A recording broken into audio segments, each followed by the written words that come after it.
дасгал хөдөлгөөн хийх нь яагаад чухал юм бэ? Хүн болгон заавал дасгал хөдөлгөөн хийх алба бол байхгүй. Хүн болгон эрүүл байх ёстой. Монгол фитнесээр хичээлж байгаа дасгал хөдөлгөөн хийхийг зорддог хүмүүс маань хит их яардаг. Гяс одоо юу гэдэг чинь хасчих. Гяс болчинтай болчих. Гяс гэдэг юм. Энэ гяс биш. Гадаадны залуучууд бол энэ өдөр тутамдаа хоол идэх, тэйжлэн бие зэтгэдэг, ижлэхэн фитнест явна гэдэг нь яг тийм л байна. Монголд бол арай нутагшаагүй байна.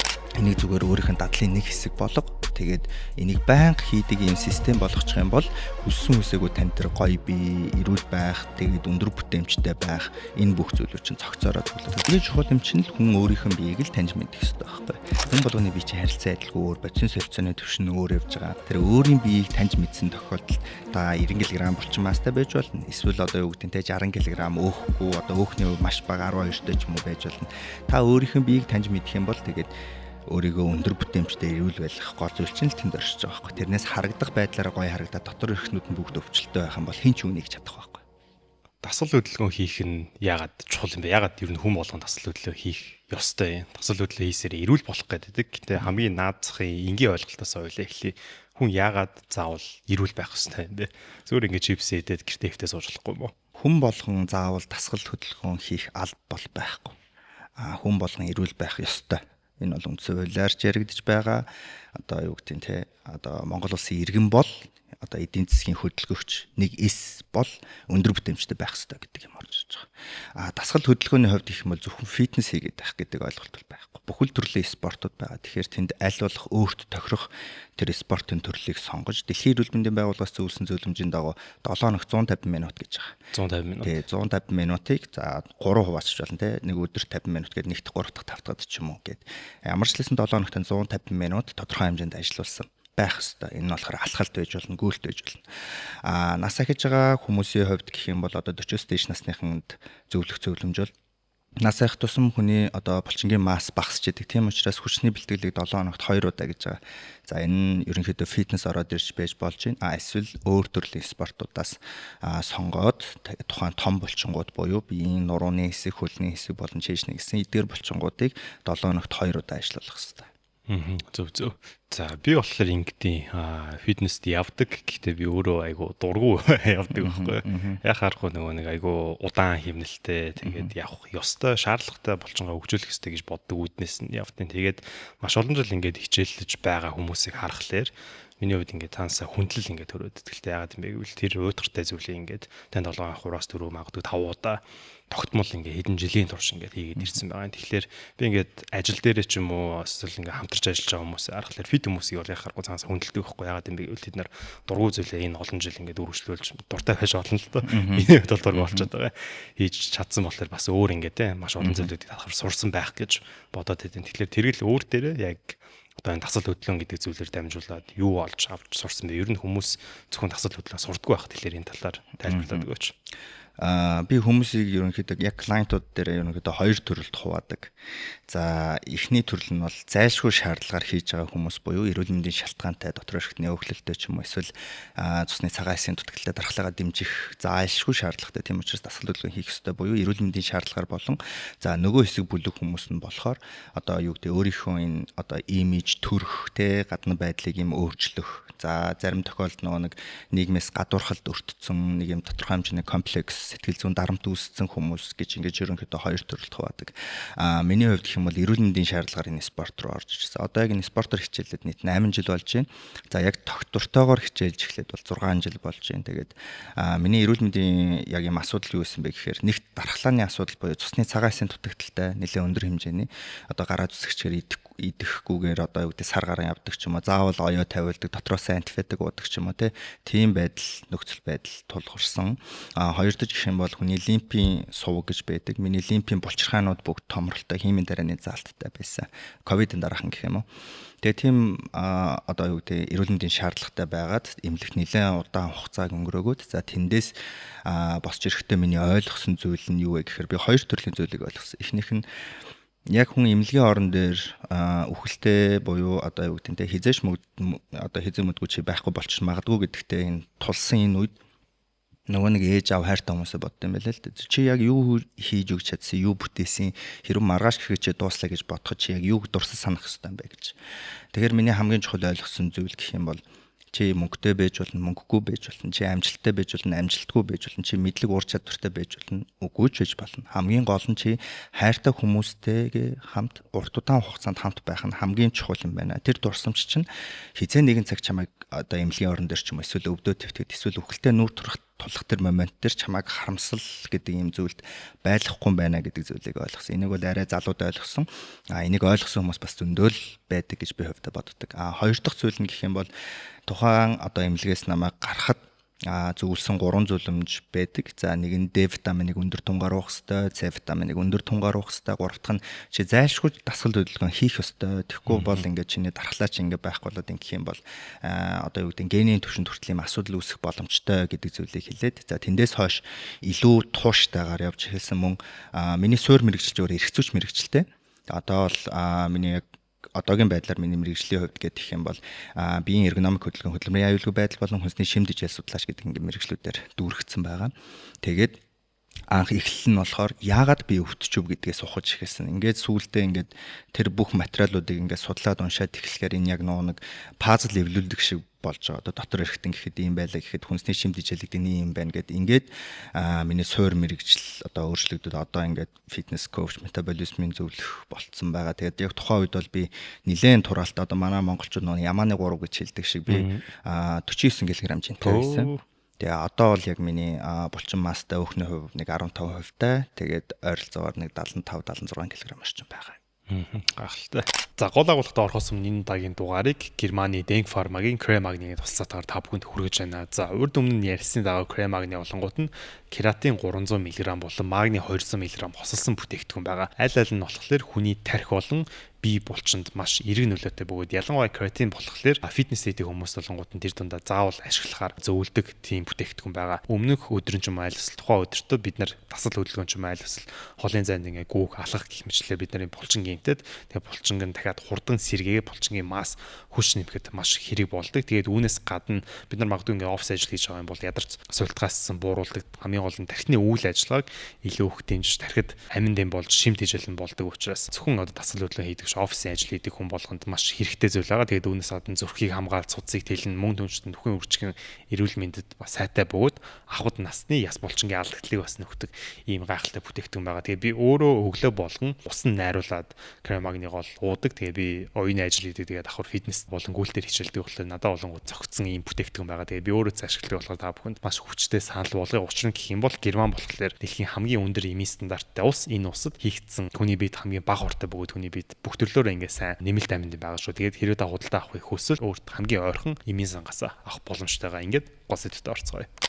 Сахилга бат гэдэг сэдвийг одоо энэ дараа ярих. За зөвхөн үзэгчдэд нэг мэдээлэл өгөхөд энэ подкастыг олонгууд нь яг фитнес эхлэхээс өмнө аль эсвэл яг фитнес хийж байгаа, аль эсвэл ямар ч хамаагүй дасал хөдлөл хийж байгаа хүн болныг үзээсэй гэж бид хоёр ер нь бол өрчлөн ярилцаа. Тэгээд нэг одоо энэ харахад бол нэг 8 категорид багцсан байгаа даа байхгүй. Эхнийх нь болохоор зорилго, сахилга бат, тэгээд онлайн мэдлэг, тэгээд яг дасал хөдлөлөө хийж байгаа үед анхаарах хэрэгтэй техникүүд, жингээ асгаж байгаа бол яах вэ? За 6-т нь хооллолт бол мэдээж орж ирнэ, 7-д нь амралт бол орж ирнэ. Тэгээд хамгийн сүүлд нь хэрвээ нэмэлт бүтээгдэхүүн ашиглаж байгаа юм бол гэдгээрээ ингээд тэгсдээ доод толгон би нөгөө чаптеруудыг ингээд оруулчин. Тэгэхээр тэдэн минутаас тэрийг үсгэх юм бол ийм мэдлэг авах юм байна гэдгийг та бүхэн яг өөртөө шаардлагатай мэдээлэлүүд аваасаа гэж хүсэж байна. За түрүүн ингээд зорилго гэдэг гэж байгаа. За манай эхний сэдв бол зорилго. Тэгээ би сая нөгөө нэг сүүл нэг ажилласан бичлэг маань болохоор Дэвид Гоггинсыг мэдээж нэг армигийн нэг айхтар нөхөр тэр нөхөрийг хэлжсэн бохгүй юу. Маш хэцүү хүн нөхцөл байдалд ингээд ороод за айлсэл зарим өглөө ингээд дасал хөдлөөний хиймээргүй санагтаад ч юм ингээд хүнд ямар янз бүр ингээд сэтгэл хөдлөлүүд мэдрэмжүүд ингээд төрдөг. Тэгээ тэр мэдрэмжийг давахын төлөө хамгийн чухал зүйл юу юм бэ гэвэл тэр хөөрхөө зорилгоо үнэхээр мэддэг үү. Тэгээ хэрвээ зорилгоо мэдээд хэрвээ би яагаад гэдгийг мэддэг байх юм бол би буужихгүй тухайн зүйлийнхаа төлөө тэмүүлнэ. Яагаад мэдхгүй зорилгоо мэдхгүй ямар ч сан хийж эхлүүлэх гэсэн хүмүүс дундаас нь ингээд шантарчдаг юм байна л та. Тэгэхээр энтэй ер нь бол хэрэг саал ийс чинь за өөртөө ингээд танаас ингээд фитнес коуч авч байгаа хүмүүс хурж ирээд тэгээ тэр хүмүүст ингээд зорилгыг сануулгахны тийм үйл явц явдаг юм болов гэж би зүгээр ардталаад байдаг байхгүй. Тэгэхээр зорилго гэдэг зүйлийг нэг тайлбарлаад өгөөч. Энэ бол хамгийн чухал зүйл нь фитнест явахад хамгийн чухал зүйл нь юу вэ гэхээр систем. маш чухал. Хүн болгоны бие харилцан адилгүй. Хүн болгоны ажлын төрөл, хүн болгоны өмнө хичээлж исэн спорт, бэртэл, гэмтэл, за одоо юу гэдэг харшилдаг хүнс гэд бүх зүйл одоо харилцан адилгүй өөр байдаг. За жишээ нь манай клиентууд дээр одоо манай үйлчлүүлэгч дээр одоо ямар хүмүүс ирдэг вэ гэх юм бол ер нь эрүүл мэндийн асуудалтай хүмүүс ирдэг. Дотор эрхтний өвчлөлтөй, зүсэн нөтгөрцөн, цулсны холестерин их, за бөөрөн дээр асуудал үүссэн ч юм уу. Эдгээр хүмүүстэй хамтран ажиллахад би илүү таатай байдаг. Яагаад гэхээр тэдгэр хүмүүс зайлшгүй нөхцөл байдалд орсон байдаг учраас тууштай явдаг. Тэр хүмүүсээс би юу аваад байгаа юм гэхээр хүний биеийг өөрчлөн гэдэг бол алга ургуулахын тулд өөрчилждэг зүйл биш. Зөвхөн бие дангаараа оролцоод өөрчилждэг зүйл бас биш. Миний одоо юу гэдэг коучингийн оролцоо бол 10% л байдаг. Тэр хүн 90% нь хийдэг. Ямарваа нэгэн байдлаар тэр хүн одоо юу гэдэг 180 хоногийн турш дасгал хөдөлгөөн хийгээд өөрийнхөө тэр хүсээдсэн биеийг тэр эрүүл биеийг бүтээснийхээ дараах тэр толинд харж байгаа тэр нүдний харц өөртөө баярлж байгаа мэдрэмжийг харахаар одоо юу гэдэг миний гол зорилго тэнд оршдог. Тэндээс маш одоо юу гэдэг гоё инспирэшн авдаг, дараачихсан хүмүүсийг коучлах урам зоригудаа авдаг гэсэн үг. Эхнийх нь тийм. Хоёр дахь нь гэх юм бол систем маш чухал. 10 кг хасна гэд орж ирж байгаа хүн надад дээр байдаг. Окей, чи 10 кг хасах чинь чиний одоо юу гэдэг гол зорилго бол биш ээ. Эхний ээлжинд чиний эрүүл мэндийн шинжилгээнд дэр ийм зүйлс байна. Эхлээд эрүүл болох хэрэгтэй. Шууд одоо юу гэдэг хатуу дайет бариулдаггүй. Энэ бол одоо юу гэдэг багш нар болгоны онцлог байдаг байх л та өөрсдийн одоо мэдлэг ур чадвар дээр тулгуурлаад тэмцээн уралдаанд бэлтжижсэн одоо тэр туршлагаасаа одоо коучинг хийдэг байх. Миний хувьд гэх юм бол тухайн хүнийхээ идэх дуртай хүнснүүдийг эхлэж жагсааж бичнэ. За тэндээс хасах шаардлагатайг нь хасаад үлдсэнийг нь өөрт нь нийлүүлдэг. За ингээд нүг аажмаар дасгах байдлуудыг яваад сүүлдээ тэр хүн одоо идж байгаа зүйлс нь өөрт нь яг ингээ одоо юу гэдэг хатуу дайет бариагүй юм шиг мэдрэмжүүдийг авдаг. За үүний дараа гэх юм бол нэг та гэр бүлдээ хэн байх ёстой юм бэ гэдгийг зааж өгдөг. Та бол гэр бүлийнхэн манлайлагч нь байх ёстой. Одоо эрэгтэй ч эмэгтэй ч та хөргөчөө дүүргэж байгаа, та хүнсээ авж байгаа ийм хүнснүүдийг өгөх ёстой. Та хүүхдийн хувьд патрон байх ёстой. За та хүүхдийн хувьд одоо юу гэдэг энэ хан хэрэмшиг нь байх ёстой. Энийний тулд та энд тоо толоод дасгал хийж байгаа чинь таны сахилга бат юм а. Энэ зааланд хийсэн юм заалнаас гараад хэрэгждэг. Хүмүүс дийлэнх нь одоо юу гэдэг гоё биетэй болохын тулд фитнесээр хичээлдэг. Миний хувьд өгдөг зөвлөмж нь за эхний ээлжинд та өндөр бүтээмжтэй бай. Та эрүүл хоолой 100 цаг болоход таны бүтээмж маш өндөр болно. 4 цаг ажиллаа ядардаг байсан бол 6 цаг ажиллаад ядардаг болно. Эрүүл хооллоо дасгал хөдөлгөөн хийхэд 500 цаг болсны дараа та яах вэ гэх юм бол дотор эрхтнүүд болон одоо энэ биеийн дэх холестерин дотор эрхтний өөхтүүд буурч эхэлдэг. За эрүүл хоолой дасгал хөдөлгөөн хийгээд 1000 цаг болсны дараа танд тэр одоо бие пропорцны тэр нэг шейпүүд нь одоо юунууд нь үүсч эхэлдэг гэсэн үг. Галбар нь үүсч эхэлдэг гэсэн үг. Тийм учраас одоо гоё биетэй болно гэдэг чинь 33 дахь асуудал. Хамгийн ихнийх нь гэх юм бол та өөрөө хэр хувийн зохион байгуулалттай байх юм бэ гэдгийг чинь коуч хүн задлж гаргаж өгдөг гэсэн үг. Та яг одоо юм байна. Тэдэн цаг ажилт юм байна. Суугаа ажил хийх юм байна. Тэгэхээр энэ дасгалуудыг төрүүлчихээрэй. За бие пропорцийг харна. За нэгтлээ байнга цүнх үрдэг бол нэгтлийн одоо булчин зангиралтай нэгтлэн сулралтай болсон бол за та юм тростой дасгалууд хийнэ. Та юм голтой дасгалууд хийх. Голтой дасгалууд хийх юм бол чангарсан талд нь төрүүлж татна. Гих мэтлэн яг юм одоо анатомийн төвшөнд тэр хүмүүс тайлбарлаж өгдөг. Тэгээд 3-6 сар коучлоо тэр хүнийг одоо бие даалгаж гаргадаг. Ингээд жил 2 жил 3 жилээр нь коучлдог. Яагаад бэ гэхээр тэр хүн одоо юу гэдэг над тодорхой хэмжээний төлбөр төлөөд над дээр л үйлчлэгээ авч байгаа. Тэр мэдлэг авч байгаа. Тийм учраас яг тэр мэдлэгийнхэн дагуу өгчөөд явуулах коучийн онцлог. Трейнер гэвэл арай тусдаа. Тэр чинь урт удаан хугацаанд тасгалжуулаад явна гэдэг. Тийм байна. Гайхалтай. Маш гоё тайлбарлалаа. За, хоёрдугаар зүйл нь болон уудын сахилга бат. Яг түрүү ингээд сахилга батын талаар бас тодорхой хэмжээнд бол дурдлаа. Гэхдээ ингээд ажиглахаар Улаанбаатарт байдаг. За жишээлбэл би өөр дээрээ жишээ авах юм бол миний эргэн тойрны найз нөхдүүдээс за баг нэр 10 хүн тутам 9 нь бол фитнеснийг удаа амьдралтаа бүртгүүлж ирсэн. Гэхдээ тэндээс үргэлжлүүлж байгаа нь хэд юм бэ гэвэл 10 хүний нэг ч өрөхгүй магадгүй 20-30 хүний нэг л ингээл үргэлжлүүлээ тууштай яваад идэх. Тэгэхээр энэ хоёрын хооронд амар том ялгаа гарч ирж байгаа байхгүй. Тэгээд хүн болгон фитнесийн тасалжуулагч авах боломж бол байхгүй. Тэгэхээр фитнес рүү бүртгүүлээд тэгээд тасалжуулагч учраас урам зориг нь яад юм байгаа ингээ байхгүй болчихдог ч юм мэдгүй ингээд болчиход байдیں۔ Тэгэхээр энэ тууштай үргэлжлүүлж байгаа хүн сахилга баттай үргэлжлүүлж байгаа хүн болон дундаас нь шантраад явцдаг, залхуураад явцдаг хүмүүс хоёрын хооронд гардаг хамгийн том ялгаа нь ер нь юу байх вэ? За энэ дээр бол юм байдаг. Хүмүүс юм жингийн зорилт ч юм уу тавьчихдаг. За би тэдэн килограмм нэмэн тэдэн килограмм хасна. Би юу гэж зөвлөх вэ гэх юм бол систем. Би 7 хоногийн 3 өдөр явна. 1 дахь 3 дахь 5 дахь. Тэгээ өөртөө боломж олох хэрэгтэй. За 1 өдөр алхасч болно. Гэтэ 2 дахь алхасахгүй байх хэрэгтэй. 2 дахь өдрөө би заавал ямар ч асуудал тулгарсан би заавал явна. Одоо Монголд 24 цагийн фитнес бас нэгдсэн байгаа. За тэгэхээр хийхгүй байснаас шүнж болтгой хийн гэдэг чинь тодорхой хэмжээний үр дүн төгтөлж гин гэсэн үг. Тэгэхээр энэ системийг өөрөө нурааж болохгүй. Энэ системийн дагуу л явах хэрэгтэй. Одоо юу гэдэг нь жишээ нь хайкинг хийдэг хүмүүс уулын ориглоо хараад алхаад байдаг. Ориглд гарна гэдэг зорилго байгаа. Доошоо хараад алхаад байдаг. Нэг л мэдгэд уулынхаа талд ирсэн байдаг. Нэг л мэдгэд 80-90% ирсэн байдаг. Нэг л мэдгэд оргил дээр нь гарсан байдаг. Тэгэхээр яг ийм байдлыг үүсгэх хэрэгтэй. Манай одоо юу гэдэг дийлэнх Монгол фитнесээр хичээлж байгаа дасгал хөдөлгөөний хийхийг зорддог хүмүүс маань хит их яардаг. Гяс одоо юу гэдэг чинь хасчих. Гяс болчонтой болчих. Гяс гэдэг юмнууд байдаг. Энэ гяс биш. Гадаадны залуучууд бол одоо юу гэдэг энэ өдөр тутамдаа хоол иддэгтэй, ижлэн бизнестэй ижлэхэн фитнест явна гэдэг нь яг тийм л ойлголт. Монголд бол арай нутагшаагүй байгаа. Энийг ямар нэгэн одоо тайзан дээр гарах гэдэг ч юм уу те эсвэл нэг юм ямар нэгэн байдлаар нэг юм том хөшүүрэг тавиад тэнд ингэж улайрж зорддог. Тэгээд тэрэндээ айлуулах хурдан хүрэх арга зам юу байна? Тэр болгоныг ашиглах гэж хичээдэг. Миний хувьд бол айлуулах битгий тэгээ энийг зүгээр өөрийнх нь дадлын нэг хэсэг болго тэгээд энийг байнга хийдэг ийм систем болгочих юм бол хүссэн хүсээгүй тань тэр гоё бие, эрүүл байх, тэгээд өндөр бүтээмжтэй байх энэ бүх зүйлүүд чинь цогцоороо цуглардаг. Тийм учраас хүмүүсийн дийлэнхийн алддаг юм нь нэгт яардаг. Тэгээд яарсан учраас одоо юу гэдэг маш их хэмжээний дасгал хийдэг, маш их хэмжээний дайет барьдаг. Тэгээд маш их хэмжээний нэмэлтүүд хэрэгэлдэг. Энэ нь эсэргээрээ нөгөө нэг суугаагүй дадал байдаг учраас эргээд дахиж фитнес рүү зүглэхгүй байх, фитнест очихгүй байх нэг үндэслэл болж эхэлдэг. Тэгээд дээрэс нь ганцаараач болтгоо явах хэрэгтэй. Манай найз маань явах гэж би найзтай хамт. Хэрэг найз нь байхгүй болчих юм бол тэр хүн явахаа болчихж байгаа байхгүй. Тийм учраас өөрөө чинь хөшрөгж байгаа хөшүүрэг хэр суурьтай бэ гэдгийг харах хэрэгтэй. Мотивац бол одоо юу гэдэг аливаа зүйлийг эхлүүлэх гол хөдөлгөөр мөн. Гэхдээ тууштай байдал гэдэг зүйл чинь таныг урт удаа хугацаанд авч явна гэсэн үг. Тэгэхээр 2 цаг бэлтгэл хийхгүй ядаж 30 минут бэлтгэл хийчихэд гардаг байх, заавал заал руугаа ордог байх, цаг нь амжихгүй бол 10 минут шултгаа алхацдаг байх. Тэгээд энэ системийг л өөртөө суулгачаад тэгээд аандаа явчихдаг.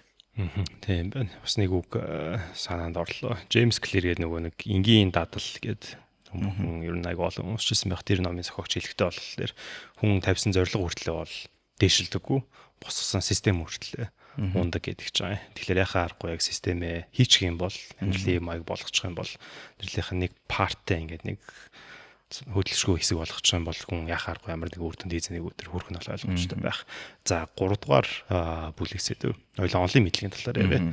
За зарим хүмүүс ингэж хэлдэг би ус уугаад ч ингээд тархлаад байна. Яг айгүй энгийн асуулт. Ер нь яагаад хүн ингээд хоол идэхгүй байсан гэсэн ингээд өөхлөлтөнд автаад байна. Онлын хувьд бол ус уусч таргалах бол боломжгүй. Усанд ямар ч ижлэг байхгүй. Яг хоо монголчуудын одоо юу гэдэг нь гаргасан яриа бол энэ бол нэг юу ч идэхгүй байсан ч жаахан юм идсэн ч гэсэн таргалаад байна гэдэг үгийг л хэлж байгаа. За энэ юутай холбоотой гэх юм бол дийлэнх хүмүүс ингэдэг би маш бага иддэг гэж хэлдэг. Надад ирдэг клиентууд би яг нэг клиентууд дээр л одоо үнэлээд ирчих. Тэгээ яг эдсэн юмнуудаа чи бүртгээд ингээд бичээд тах гэдэг ингээд бичгээр би нэг өдөрт 1000-аас 1100 ккал авдаг гэж боддог боловч 2100 ккал орчим авцсан байдаг. 1000 гаранг тэр хүн одоо юу гэдэг анзаараагүй авсан байдаг. Энэ жижигхэн юмнууд дээр ингээд нэг жижигхэн чихэр бичээ ашиглаад бохмох гэдэг ингээд маш олон зүйлсүүд орж ирдэг. Нөгөөтэйгүр юм идэхгүй явж байгаад гинт иддэг. Энэ их хэмжээний энерги нөөцлөлт гэж. За яг онлын хувьд тайлбарлахад хүний биеийн бодисын солилцоо буюу метаболизм гэж зүйл байгаа. Энэ дээр хоёрхан зүйлийг л одоо авч ярина. Нэг нь анаболизм буюу одоо энерги нөөцлөх, булчин ургах одоо юу гэдэг нөхөн төлжилтийн процессыг анаболизм гэж байгаа. Катаболизм буюу задлах, одоо энэ булчин урагдах, за тэгээ хоол шимтгийл задрах энэ процессыг катаболизм гэж байгаа. Тэгэхээр тухайн хүнд юу болдог вэ гэхээр бие организм бол маш ухаалаг. Ер нь бол одоо маш том химийн лаборатори гэсэн үг. Одоо чи битэр ингэ сууж хахад чи битэрийн хувьд гэх юм бол 4-7 одоо гэрлийн жидэн асах хэмжээний ийм энерги ялгарч байгаа гэсэн үг. За тэгэнгүүт энэ бие чи ухаалаг учраас яадгүй гэхээр байнгын одоо юу гэдэг тогтмол ингээд өндөр темптэй ажиллаулаад байх юм бол энерги нөөцөлждөг. Юм идэхгүй байж байгаад гинт идээд байх юм бол бас давхар энерги нөөцөлдөг. Гол зүйл нь энэтэй холбоотой. За тэгэнгүүт тэр өөх шаталтын процесс болон чин хасалтын процесс ямар хугацаанд явагддаг гэхээр хамгийн багадаа 28 хоногийн хугацаанд өөхийст байгаа тригглицеридээ шахаж гаргаж шатаадаг. Тэгэнгүүт хүмүүс нэг 3 хоног яваа 7 хоног яваа ч юм уу мацаг бариад ингээд жин хасчлаа гэдэг боловч энэ зүгээр бие дүүссэн хаванг гадагшлуулж идэг. Хамгийн багадаа 28 хоног гэсэн. Тийм хамгийн багадаа 28 хоног гэсэн. За тэгэнгүүт өөх шатах болон булчин нэмэх процесс хоёр бол яг тэнгэр газар гэдэг шиг хоёулаа ялгаатай систем. Манайхан ерөнхийдөө нэг нийлүүлээд авчих гэдэг. Би өөхөө хасангаа булчин масаа нэмчмээр байна гэдэг юм. Яг боломжтой гэхдээ энэ бол маш хэцүү. одоо юу гэдэг маш сайн судалгаа шинжилгээний хүрээнд буюу эрүүл мэндийн шинжилгээ за тэгээд тэр булчингийн хуучин спортоор хичээлж ирсэн тэр өгөгдөл хөгжил бэрхшээл гэмтэл байгаа мó ажлын онцлог гэдгээс шалтгаалж иж тэр бэлтгэлийн төлөвлөгөө болон хооллолтын хэм маяг гарч ирдэг. За эндээс одоо нийлүүлээд тэр метаболизмыг өөрчлөх одоо зүйл болдог. Одоо жишээ нь миний хувьд гэх юм бол би клиентуудаа 180 хоногийн хугацааг одоо гаргаж өгдөг. 180 хоногийн хугацаанд яг өөрчлөн тохирсон юм систем гаргаж өгнө. Энэ системийн дагуу яв тэгээд ямар болмоор байгаа би яг тэнд чинь тохируулсан системийг гаргаж өгье.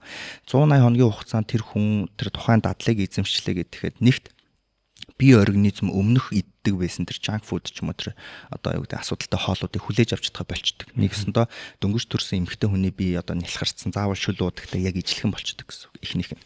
Хоёр дахь нь гэх юм бол тухайн хүний тэр дадал тархинд суусан зүйл нь яадгүй гэх юм бол дасгал хийхгүй ангууд биеийн хөшөд байгаа мэдрэмж авдаг. Эрүүл хоол нь илүү амттай санагдаад эхэлдэг. Энэ бол нөгөө нэг бие суусан дадал одоо habit гэдэг зүйл байдаг. За гуравдаж гэх юм бол нөгөө нэг бусдаас ирэх тэр мэдрэмж хүүе чи гоё битэй болцсон байна шүү дээ. Хүүе чи спортоор хичээлээд байгаа юм уу? За та чинь нэг 7 хоног тэд өдөр яваад идэг байхаа хоёул нэг хамт бэлтгэл хийх хүч гэдэг юм уу? Ийм 3 хүчин зүйл 180 хоногийн хугацаанд сууж эхэлдэг. Тийм учраас миний хувьд клиентуудаа зөвлөдөг зөвлөмж нь 180 хоног энэ хугацаанд метаболизмыг чи өөрчилж болно. Нэгсэндээ тэр катаболизм, анаболизм системийг л өөрчилж байгаа нэг хэлбэр гэсэн үг. Гэтэ тэр нь нэг шууд тийм амархан өөрчлөгчдгөө дадлын хүрээнд, хүнсний шимтгийллийн хүрээнд хийж байгаа дасгал тэр булчингийн энерги шатааж одоо тэр уургийн синтез задарж байгаа тэр процессын хүрээнд л хийж байгаа асуудал гэсэн. Зөв. Түрүү би бас нэг буруу ойлголттой байсан гэдгийг анзаарлаа. Булчин уурах юм бол өөх шатна гэж би боддог байсан байхгүй. Жишээлбэл нэг булчингийн тухай маасны хэмжээнээс шалтгаалаад булчин гэдэг зүйл чинь өөрийгөө амьдруулахын тулд маш их хэмжээний энергийг зарцуулаад тэр энергийг өөхнөөс аваад тэг булчинтай хүн баг ингээд автоматар ингээд зүгээр амьсгалж байхад ингээд тураад байх хэрэгтэй гэж би боддог байсан байхгүй. Тэгэхээр энэ яг процессын талаар яагаад гэдгийг илүү дэлгэрэнгүй тайлбарлаад өгөөч. За булчингийн гол түлш хоёр төрлийн түлш байгаа. За нэг нь уураг байж булчин унахгүй буюу булчингаа алдахгүй гэсэн үг. Хүмүүс ерөнхийдөө дийлэнх нь нэг хоол илчлэгээ ингээд багасгаад эхэлдэг. За өдөрт нэг хасах 600 ккал хасчаа. За тэгээд нэг 1500 ч юм уу 1200 ингээд харуулад идчихье гэдэг боловч уургаа давхар хасчдаг. Уургаа давхар хасаад эхлэхээр булчин мас ундаг. Тийм учраас хэдий тэгж хассан ч гэсэн өөрийнхөө өндөр жинт харуулад одоо ойролцоогоор жишээ нь 80 кг байх юм бол одоо өдөр давх уургийн хэмжээг 2 г одоо 2-оор үржүүлээд за ойролцоогоор 160 г уургийг авнаа. За 160 г уургийг авахдаа ойролцоогоор 100 г-ыг нь хүнснээс авнаа. Нэг 5 удаагийн хоол идэн за үхрийн маханд ойролцоогоор 20-23 г уураг байлгах нэг хоолтон дээр 100 г үхрийн мах иднэ. За үлдсэн 60 г-ыг 2 халбаг уургаар авнаа. Уураг ойролцоогоор нэг 27-оос 30 г нэг одоо халбхандаа байгаа гэж бодоход өглөө нэгийг уун бэлтгэлийн дараа нэгийг уун гэдэг өдөрт 160 г уурга зайлшгүй авах хэрэгтэй. За тэгээд илчлэгийг бага байж болно. Нүүрс усыг бага байж болно. За булчингийн хоёр дахь төрөл гэх юм бол глюкоз. За дасгалын өмнө одоо юу гэдэг хүмүүс ингээл нүүрс усыг муу гэл ингээд бүр ингээд үзэн ядчихад байгаа байхгүй. Ингээл нүүрс ус муу, өөх муу ингээд бүх юм уу. Өөх чи яг үннийг хэлэхэд бид чи хамгийн хэрэгтэй зүйлсийн нэг. Энд чи одоо энергигүй болоход энерги гаргана одоо нэг өөхөөс задраад регистрид чин задраад 3 өөхний хүчил болоод дэлгэн дээр очиод дахиж ингэж боловсруулагдаад одоо энерги болж ах жишээний байдаг. За тийм учраас нөгөө нэг юм юмны балансыг харуулах хэрэгтэй. За хоёр дахь гэх юм бол тэр нүүрс усыг хэрв хасаж байгаа бол эслэгийн агуулмжийг өндөр байлгах хэрэгтэй. Эслэгийн агуулмж өндөр байж ш нөгөө инсулинд мэдрэг тохиоч илүү сайн байна гэсэн үг. Тэгэхгүй ингээ юуг бүгдийг нь хасаа ичдэг. Тэгэнгүүт нөгөө бие организм чи өмнө авдаг байсан юм мал нэх шүү дээ. Одоо жишээ нь тамхитдаг байсан хүн бол тамхинаас одоо юу гэдэг нь шууд гарна гэж байхгүй чи багаар системтэйгээр гарна гэдэгтэй ижилхэн ус уудаг одоо юу гэдэг өдөрт 5 литр ус уудаг байсан хүн гинт 1-2 литр ус уугаад эхлэх юм бол биеийн усны дутагдлалд орох гэдэгтэй яг ижилхэн.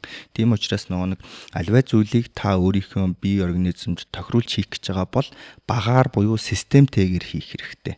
Тэгээд баланс гэдэг зүйлийг аягүй сайн барих хэрэгтэй. Одоо юу гэдэг аваач зэсэн хэд том булчин танд хэрэггүй тэр булчинг барина гэх юм бол одоо юу гэдэг маш их хэмжээний хоол хүнс болон уургийн агуулмж мөнгө хэрэгтэй. За тийм их хэмжээний уургийн агуулмж хоолыг бие чинь шингээхийн тулд тодорхой хэмжээний өндөр ачаал авна гэсэн. Ачаал авж байгаа учраас нэмэлт витамин болон нэмэлт юмнуудыг заавал хэрэглэх хэрэгтэй гэдэг. Тийм учраас өөртөө тохирсон атлетик биетэй ясны нэгт сайтай булчингийн мас тодорхой хэмжээнд өндөр жинтэй таарсан тодорхой хэмжээний өөхний хувьтай байх хэрэгтэй. Тэгвэл манайхан бүр юм туйлын зүйлийг хүсээд идэг. Энэ туйлын зүйл чинь арталтаа ямар нэгэн эрсдлийг дандаа дагуулж идэг. Тийм учраас та анхаарлаа сарниулах юм бол асуудал үүснэ. Анхаарлаа одоо юу гэдэг нь те сарниулсан ч гэсэн асуудалгүй байхын тулд та тодорхой хэмжээний өөхний хувьтай, тодорхой хэмжээний булчин мастай, тодорхой хэмжээний эрүүл хоолдог бас тодорхой хэмжээний нүүрс үсэг зохистой хэмжээгээр өгдөг л байх хэрэгтэй. Тийм байна. За онлайн мэлхтэй холбоотойгоор бас нэгэн зүйл байна. Залуу хүүхдүүдийг харахаар маш хурдан ер нь бол ингээд бодис солилцоо сайдаа ч юм уу те маш хурдан хэмжээнд гой булчинлыг битээ болоод өгөө хасах боломжтой байгаад байна. Гэхдээ хүн тодорхой хэмжээний нас хүрээд 30 даваа 40 даваад ирэхээр яхаа аргагүй насжилттай холбоотойгоор тухайн бүх процесс нь удаашраад эхэлдэг. Тэгэхээр яг одоо за магадгүй байлаа ингээд нэг кейс гарах нэг 40 настай гэдэг хүн ингээд турмаар байна. Тэгэхээр яг тэр хүний бие махбод нь олонгууд арай өөр болцсон байгаад байна шүү дээ. Хортой өөртөө нь харьцуулах юм бол тэгэхээр яг энэ хоорондын ялгаа нэг онлайн талаас ер нь яагаад ингэж хүн нас яваад ирэхээр улам их ингэж өөхөлт нь амархан өртөөд булчин уурахад илүү хэцүү болдог бай. За энэ бол бодисын солилттой шууд холбоотой. Тэгээд энэ бол биологийн асуудал. За ерөнхийдөө төч гарсан хүмүүсийн дийлэнх нь дотор эрхтний өөхөлт өртөх магадлал нь илүү өндөр байдаг. Булчин мас буурах магадлал нь илүү бас өндөр байдаг. Тийм учраас дөч гарч байгаа хүмүүст зөвлөх зөвлөмж нь юу байх вэ гэх юм бол нэг дотор эрхтний өөхөлтийг бууруулах буюу илчилгээ маш сайн тооцоолдог байх хэрэгтэй. За хоёрдож тодорхой хэмжээний дасгал хөдөлгөөн хийдэг байх хэрэгтэй. За гуравдаж гэх юм бол нойрны чанар, ус, хоолт энэ гурвыг одоо чанд баримтлах хэрэгтэй. Хүмүүс дийлэнх нь одоо юу гэдэг нь те энэ тураадаг цаа энэ дотор эрхтний өөхлөлт буруулдаг энэ юм гэдэг боловч яг үндсэн суурь үзүүлэлт чи юу байдаг вэ гэхээр тэр гадны улсын үйлдвэрлэсэн ч юм уу эсвэл тэр Монголд худалдаалагдж байгаа нэмэлт саплемент биш. Яг танд үндсэн суурьаараа байгаа тэр нойрны чанар тэгээд тэр усны агуулмж бид өдөрт хэр их хэмжээний ус ууж байгаа юм. Тэгээд уургийн агуулмжтай хүнс болон хүнсээ хэрхэн хэрэгжилж байгаа юм бэ гэдэг энэ гурван үндсэн зүйл бол тулгын гурван чулуу гэдээ ойлгочих болно. За үүний дараа гэх юм бол ерөнхийдөө эмэгтэйч бай, эрэгтэйч бай угаасаа нас их тусан бодисын солилцооны хурд угаасаа удаашрж идэг. Тийм учраас бодисын солилцооны хурдыг нэмэхийн тулд яах ёстой гэх юм бол миний хувьд гүйлтийг зөвлөдөг. Гүйлт яадаг гэх юм бол нэгт өсгийгөр газар одоо юу гэдэг ингэж гიშгэж байгаа учраас дөргөлт өгж байгаа учраас ясны нэгт сайжирдаг. За хоёрдож хүний биеийн детокс хийдэг хамгийн том эрхтнүүдийн нэг нь болохоор уушиг байдаг. Тийм учраас энэ уушиг тодорхой хэмжээнд ажиллаа зүрх судасны үйл ажиллагаа өндөр ажиллаж байгаа энэ үед нөгөө дотор эрхтний өөхлөлт буурах нэг үндсэн шалтгаан болж эхэлдэг. За тэгээ үүний араас эрүүл хоолтгийн бусад юмнууд ингэж араараас орж ирдэг. Тийм байна. Өмнө нь тэрэглийн нэг орсон нэвтрүүлгийг үзчихсэн чинь маш айгуу сонирхолтой юм ярьжсэн л та булчинд төрөл байдаг. Тэгээд тэр нь цаашдаа генерээ өглөгддөг гэдэг ч юм. Тэгэхээр одоо нөгөө нэг NBA-гийн тамирчдыг харахаар дандаа хар эрстэй хүмүүс байгаад тэд нар нь илүү одоо булчингийн тесрэл зайтай өндөр сайн үсэрдэг. Тэгээ ингээд их юм айлсэл хөлөн бүгдээр ингээд спортоос шалтгаалаад өөр арьс үндэстний хүмүүс тухайн одоо спорт дээр илүү сайн байгаад байна л да. Тэгэхээр энэ булчингийн төрөл генээр өвлөгдөөд за цаашаага би өөрөө магадгүй ингээд маш их одоо юу гэдэг нь сайн атлетик биетэй болох юм бол миний өөр хүүхдэд бас өвлөгдөн гэж ойлгож байгаа зөв үү? За яг энэ дээр нөгөө 50-50 гэдэг юм байна. За хамгийн ихний суурь үндсэн ойлголт нь болохоор за хүний биед ястагсан булчин болон дотор эрхтнүүдийн булчин гэж эхний ээлжинд хоёр төрөл хуваагдана. За энэ нь болохоор хагас автомат, бүрэн автомат, за тэгээ механик гэж байгаа. За одоо миний бие дээр харагдаж байгаа, таны бие дээр харагдаж байгаа булчингууд, одоо ил харагдаж байгаа булчингууд нь механик булчин. За хагас автомат булчин гэдэг нь болохоор та өөрөө хүсээд удирдах болно. Нөгөө талдаа таныг унтчих хугацаанд таныг тарих удирдах гэдэг булчин. Энэ болохоор анусны булчин, давсагны булчин болон одоо энэ залгиур хоолой хөндийн булчингууд гэдэг энэ бусад булчингууд ордог. За гурав дахь нь автомат булчин. Автомат булчин ямар булчин бэ гэх юм бол одоо энэ зүрхний булчин гэлэн та өөрөө хүсээд зогсоож чадахгүй. Гэхдээ таны бие организм чинь өөрөө үнийг удирдах гэдэг. За яг үндсэн суурь үзүүлэлт нь болохоор энэ гурав. За энэ гурав бол генд өвлөгддөг. Хэрв та тодорхой хэмжээний дасгал хөдөлгөөн хийгээд атлетик байгаа бол таны хүүхэд ямар нэгэн дотор эрхтний өөрчлөлтгүй дээрээс нь зүрх судасны асуудалгүй төрөх магадлал нь илүү өндөр болж эхэлдэг. За эхнийх нь. Хоёр дахь нь болохоор хүний биеийн булчинг type 1, type 2 гэж хуваадаг. Type 1-ийн булчин яадаг вэ гэхээр тэсвэр маш удаан хугацаанд ажиллах чадвартай. Гэхдээ тийм хүчтэй биш булчин type 1 булчин бид хүн төрөлтөнд өвлөгдөж одоо юу гэдэг гарч ирдэг. Гүйлтийн К-ийнхэн биш үү? Ерөнхийдөө тийг ойлгож байна. За type 2-ын булчин яадаг вэ гэхээр одоо бодингийн тамирчдад байдаг тэсрэлттэй ургалтын процесс маш том. За тэгвэл цуцдаг ийм булчин байдаг. За ерөнхийдөө type 1 болон type 2 ийм одоо юу гэдэг биений механикаар ажиллаж байгаа энэ булчин болохоор ингэж хоёр төрөлд хуваадаг. За type 2 нь дахиад хоёр төрөлд хуваагддаг. Гэтэ энийг ярих юм бол бүр ингээд маш өргөн цар хурааны сэдв болчих учраас эхний ээлжинд энэ байхад хангалттай. За тэгээд спортоор хичээлж байгаа бол хүн одоо энгийн хүн type 1-ийн булчинтай байгаа бол спортоор хичээлэхээр type 2 руу зарим булчингууд нь шилжиж эхэлдэг. За ерөнхийдөө миний өгөх зөвлөмж нь болохоор айхтар одоо юу гэдэг нь те булчин мас томтой байхаас илүүтэй core булчингуудын хөгжил маш сайтай, тэнцвэр маш сайтай одоо ийм хөгжлийн булчинтай байх юм бол одоо илүү эрүүл байж за тэгээд дээрэс нь тэр генээр өвлөгдөх боломжууд нь бас илүү нэмэгдэнэ. Одоо яг хөө би нөгөө хүмүүст хэлээг байгаа. Миний одоо нэг хийх гэдэг зүйл нь би саяхан бодигоо болсон. Одоо зодог тайсан миний хувьд гэх юм бол одоо сүүлийн 4-5 жил тэмцээнд оролцсон нэг 10 гаруй медальтай. Тэгээд яг хөө бүр тийм амар одоо үгтэй про тамирчин болоогүй ч гэсэн одоо энэ яг фитнес спортын одоо бодибилдингийн тэмцээн гэдэг зүйлийг болсон. Болсон шалтгаан нь юу вэ гэхээр одоо би ерөнхийдөө илүү хайбрид атлет төрөл рүүгээ шилжээд эх жил юм уу тэрний дараа жил би ийм байдлаа харж байгаа сперм хадгалуулах гэж байгаа. Тэгээ энэ бас сонирхолтой байж магадгүй гэж. Яхан гадны улсын одоо юу гэдэг шарууд ч юм уу солонгосууд бол айгүй сперм хадгалуулдаг. Одоо жишээ нь эрэгтэй хүнд бол нэг 30-35 насны хооронд сперм буюу одоо эр билгээс хадгалуулна гэдэг нь бол одоо юу гэдэг 40 хүрсэн 50 хүрсэн ч гэсэн хүүхэдтэй болох боломжтой. Яг тэр нэг бие организм хамгийн өндөр түвшнээр ажиллаж байгаа үед одоо тэр хормосонд одоо тэр гене мэдээлэлд хадгалагддаг учраас ингэж хадгалуулах нь ерөнхийдөө зөв гэдэг юм. Одоо байдлаар өөрийгөө тасгалжуулаад явж байгаа. Зөв маш сонирхолтой. Тэгээд үр дүнгээ хуваалцах байх та. Ер нь бол ерөөсөн монголчуудаас өөрсдөөс нь сонсож байгаа нөгөө гадны эрүүл мэндийн тасгал хөдөлгөөн зөвлөгөө өгдөг хүмүүсээс л сонсч ирсэн зүйлүүд байгаа тань. За онлын мэдлэгийн хүрээнд хамгийн сүүлийн зөвөр нэг миний хувьд яриад өгөөч гэдэг нэг тийм асуулт байгаад байгаа. Тэр нь болохоор ингээд манай эмэгтэйчүүд фитнесээс илүү за яг мэдээж ингээд янз бүрийн тасгал хөдөлгөөн байж болно. Гэхдээ тасгал хөдлөө хийхлээр би ингээд бакирчих гээд байна. Тэгээ миний гой ингээд зузаан болно гэдэг ч юм уу. Айгу амархан зүйл яриад байгаа байхгүй. Тэгэхээр яг энийг нэг няцаах яг мэрэгжлийн хүний өнцгөөс энэ няцаагаад өгөөч гэж зөвхөн хүсээд байдэн. Тэгэхээр энэ асуултыг асуугаа тэгээд дараа чинь тасгал хөдлөн гэдэг сэдвээр уурай. За нэгт даавар хэрэгтэй. Эмэгтэй хүн бол эрэгтэй хүнийг бодох юм бол тестостерон даавар 10-аас 20 дахин бага байдаг. Тестостерон даавар өндөр бийжиж булчин ургалтын процесс илүү одоо хурдан явагдана гэсэн үг. Нөгөөтэйгүр одоо эстрогон даавар өндөр байгаа тохиолдолд яг булчин мас аягүй бамаараа цуглуулах боломжтой. Гэхдээ одоо юу гэдэг хэрв тэ эмэгтэй хүн маш хурдан бакирдаг. Ер нь хүн маш хурдан бак болчдөг байсан бол энэ олимпийн тамирчид 10 хэдэн жил 20 хэдэн жил бэлтгээд ах амьдралаа тэнцвэрлээд авах шаардлага байхгүй гэсэн үг. Тийм учраас та юу гэдэг тэ 2 жил 3 жил явлаа гэд тэдгээр харж байгаа хүмүүс шиг тийм хурдан болно гэсэн ойлголт бол байхгүй.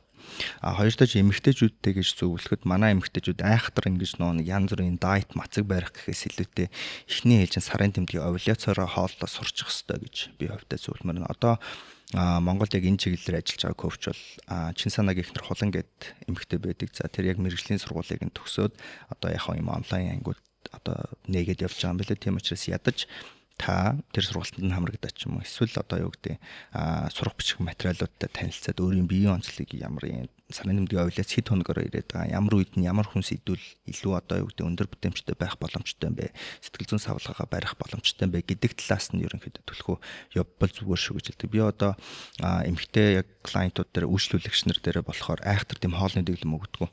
Ерөнхийдөө сарын тэмдгийнхэн тракерыг гаргаад өгчдөг. За энэний дагуу энэ хүнслүүдээ дээрээ манай эмэгтэйчүүд маань яадаг вэ гэхээр үйлчлүүлэгч маань тухайн өдөр идсэн бүх юмаа нойрныхоо чанартай сэтгэл зүйн байдалтай над руу явуулдаг. Тийм учраас нөгөө нэг эмэгтэй хүн чинь сарын нэмдгийн овуляц 28 хоногоор явж идэг, 28-аас одоо 35 хоногоор явж идэг учраас тэр хүний сэтгэл зүй болон нойрны чанарт нь тохируулсан бэлтгэлийг гаргаж өгдөг гэсэн үг. Эрэгтэйчүүдийн хувьд бол ерөнхийдөө 24 цагаар овуляц нь явдаг. Өглөө тестостерон өндөр байдаг, оройн багасч эхэлдэг.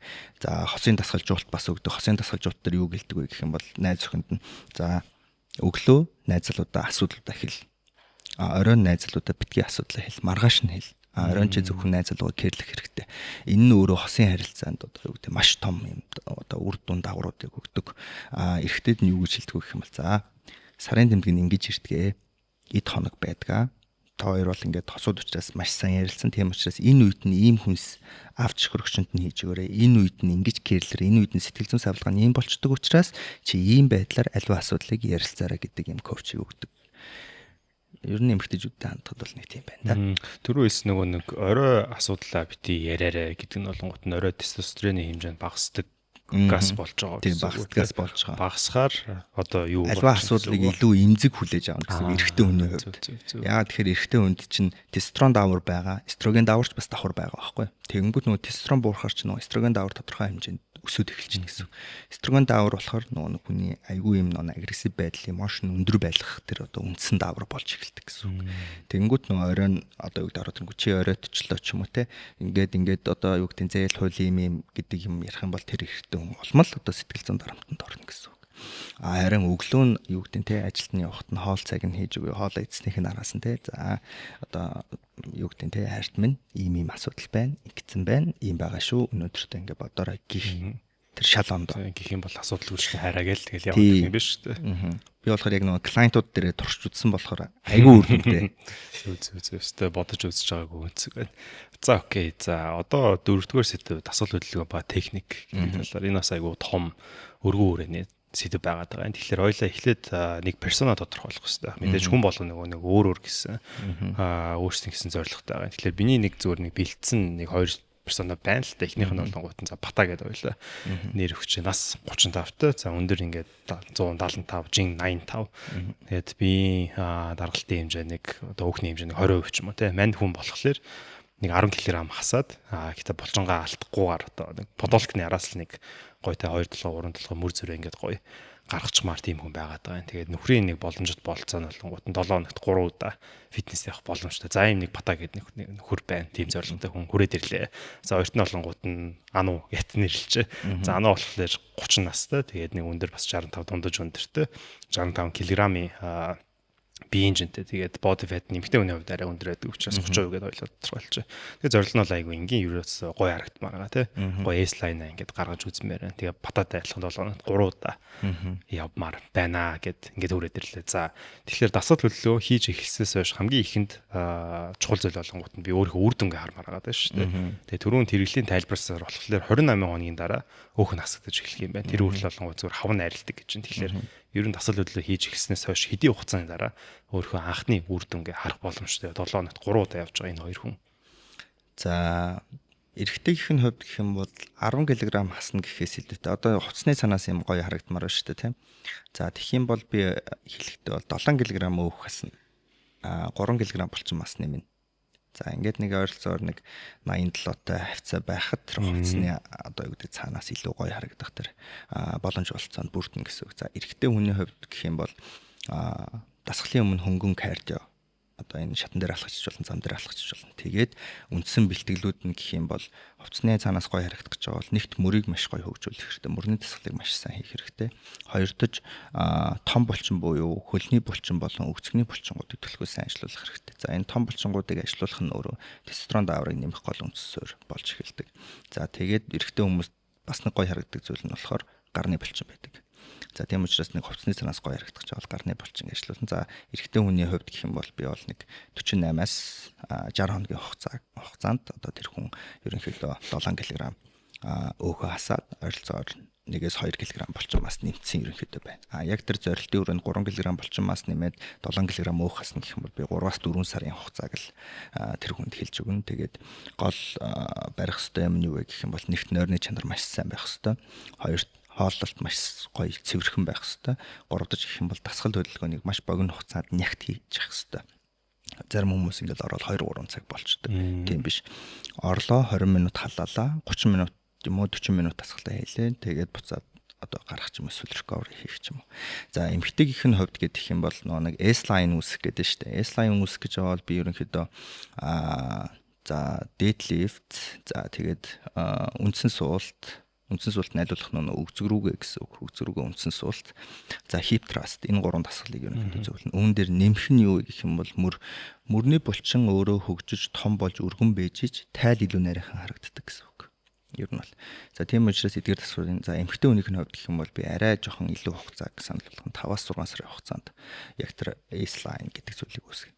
Гол нь эдгээр одоо сая миний зөвлөсөн эдгээр дасгалуудыг хийх хэрэгтэй. За тэгэнгүүт одоо жишээ нь энэ дээр чинь жингээ хэрхэн тооцоолох юм бэ гэдэг асуудал гарч ирдэг. Жингээ хэрхэн тооцоолох юм гэдэг нь болохоор чиний одоо таны биеийн дээд жим буюу нэг л удаа өргөх чинь хэдэн килограмм вэ? Одоо жишээ нь бүрийн хувьд үндсэн суулт нэг л удаа суухад 100 кг-аар сууж чаддаг байх юм бол ойролцоогоор 60-80% хооронд. Ер нь бол 70-80% гэсэн ч болно. Гэхдээ 60-80% хоорондох жин гэсэн. 60-80 кг тийм 80 кг-ийн хооронд за 8-аас 12 давталт гэж байгаа. Энэ бол яг тэр булчингийн синтезийн уургийн задралыг хамгийн өндөр түвшинч одоо юу гэдэг задлж булчин ургуулах процесс болж идэг гэсэн. Тэгэхээр өөрөөр хэлбэл за цээж ингээд шахлаа гэж үттэй. Манайхан би өөрөөцөн тэгдэг дандаа өөрийнхөө макс нэг удаа ингээд хийждэг ч юм уу. Тэгээд жишээлбэл би ингээд 100-аар ингээд нэг цээж нэг удаа шахаад тэгээд дараа нь ингээд 90-ээр ингээд 7 удаа шахдаг ч юм айлгал ингээд тулгаад хийгээд байхгүй. Тэгэхээр эндээс илүүтэйгээр жишээлбэл би миний макс 100 байх юм бол би яг сая түрүүний хэлсэн шиг ер нь ингээд 70-80-аар орох нь илүү үр дүнтэй булчин ургуулна юм биш үү? Энэ айгу том эндөрөл ер нь надад ч тэр дийлэх хүмүүст яваад байна шүү. Ерөнхийдөө бол яг нэг багш болгоны одоо юу гэдэг фитнесийн коуч болгоны арга барил гэж ондоо зүйл байдаг. Тэр болгоныг бас үгүйсгэж болохгүй. Гэхдээ яг миний хувьд айлуулах нэг онлын төвшөнд тайлбарлахыг хичээж байгаа. За нөгөөтэйгөр энэ сурсан онлын айлуулах өөрөө практик дээрээ өөртөө туршсан зам клиентууд дээрээ хэрэгжүүлсний үр дүнд одоо ярьж байгаа хэлбэр гэсэн үг. Жишээ нь одоо юу гэдэг яаж ийм гоё мөртөө байгаад байгаа юм бэ гэдэг асуултууд ирдэг. Ийм гоё мөртөө байхын тулд тухайн зорилтод булчин нэгт одоо маш сайн мэдэрч ажиллах хэрэгтэй.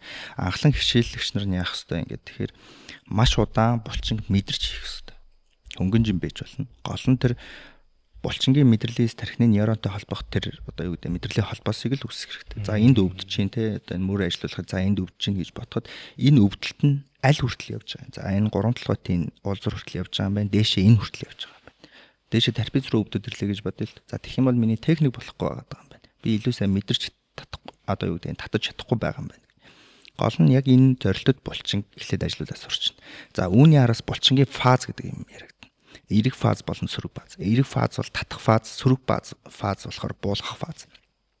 За тэнгууд дараачийн төвшөнд буюу одоо 1 жил за боли 6 сараас дээш хичээлж байгаа хүмүүс булчингийн фаз дээр суурилсан дасгалыг хэрэглэдэг. Тесрэлтэд татлаа буулгахтаа удаан. Аль эсвэл эрзэнтэй дасгал ашиглаж болно. Жишээ нь 2 толгойд хийж байхдаа гарандаа эрзэн давхар бэхэлж чинь гэсэн үг.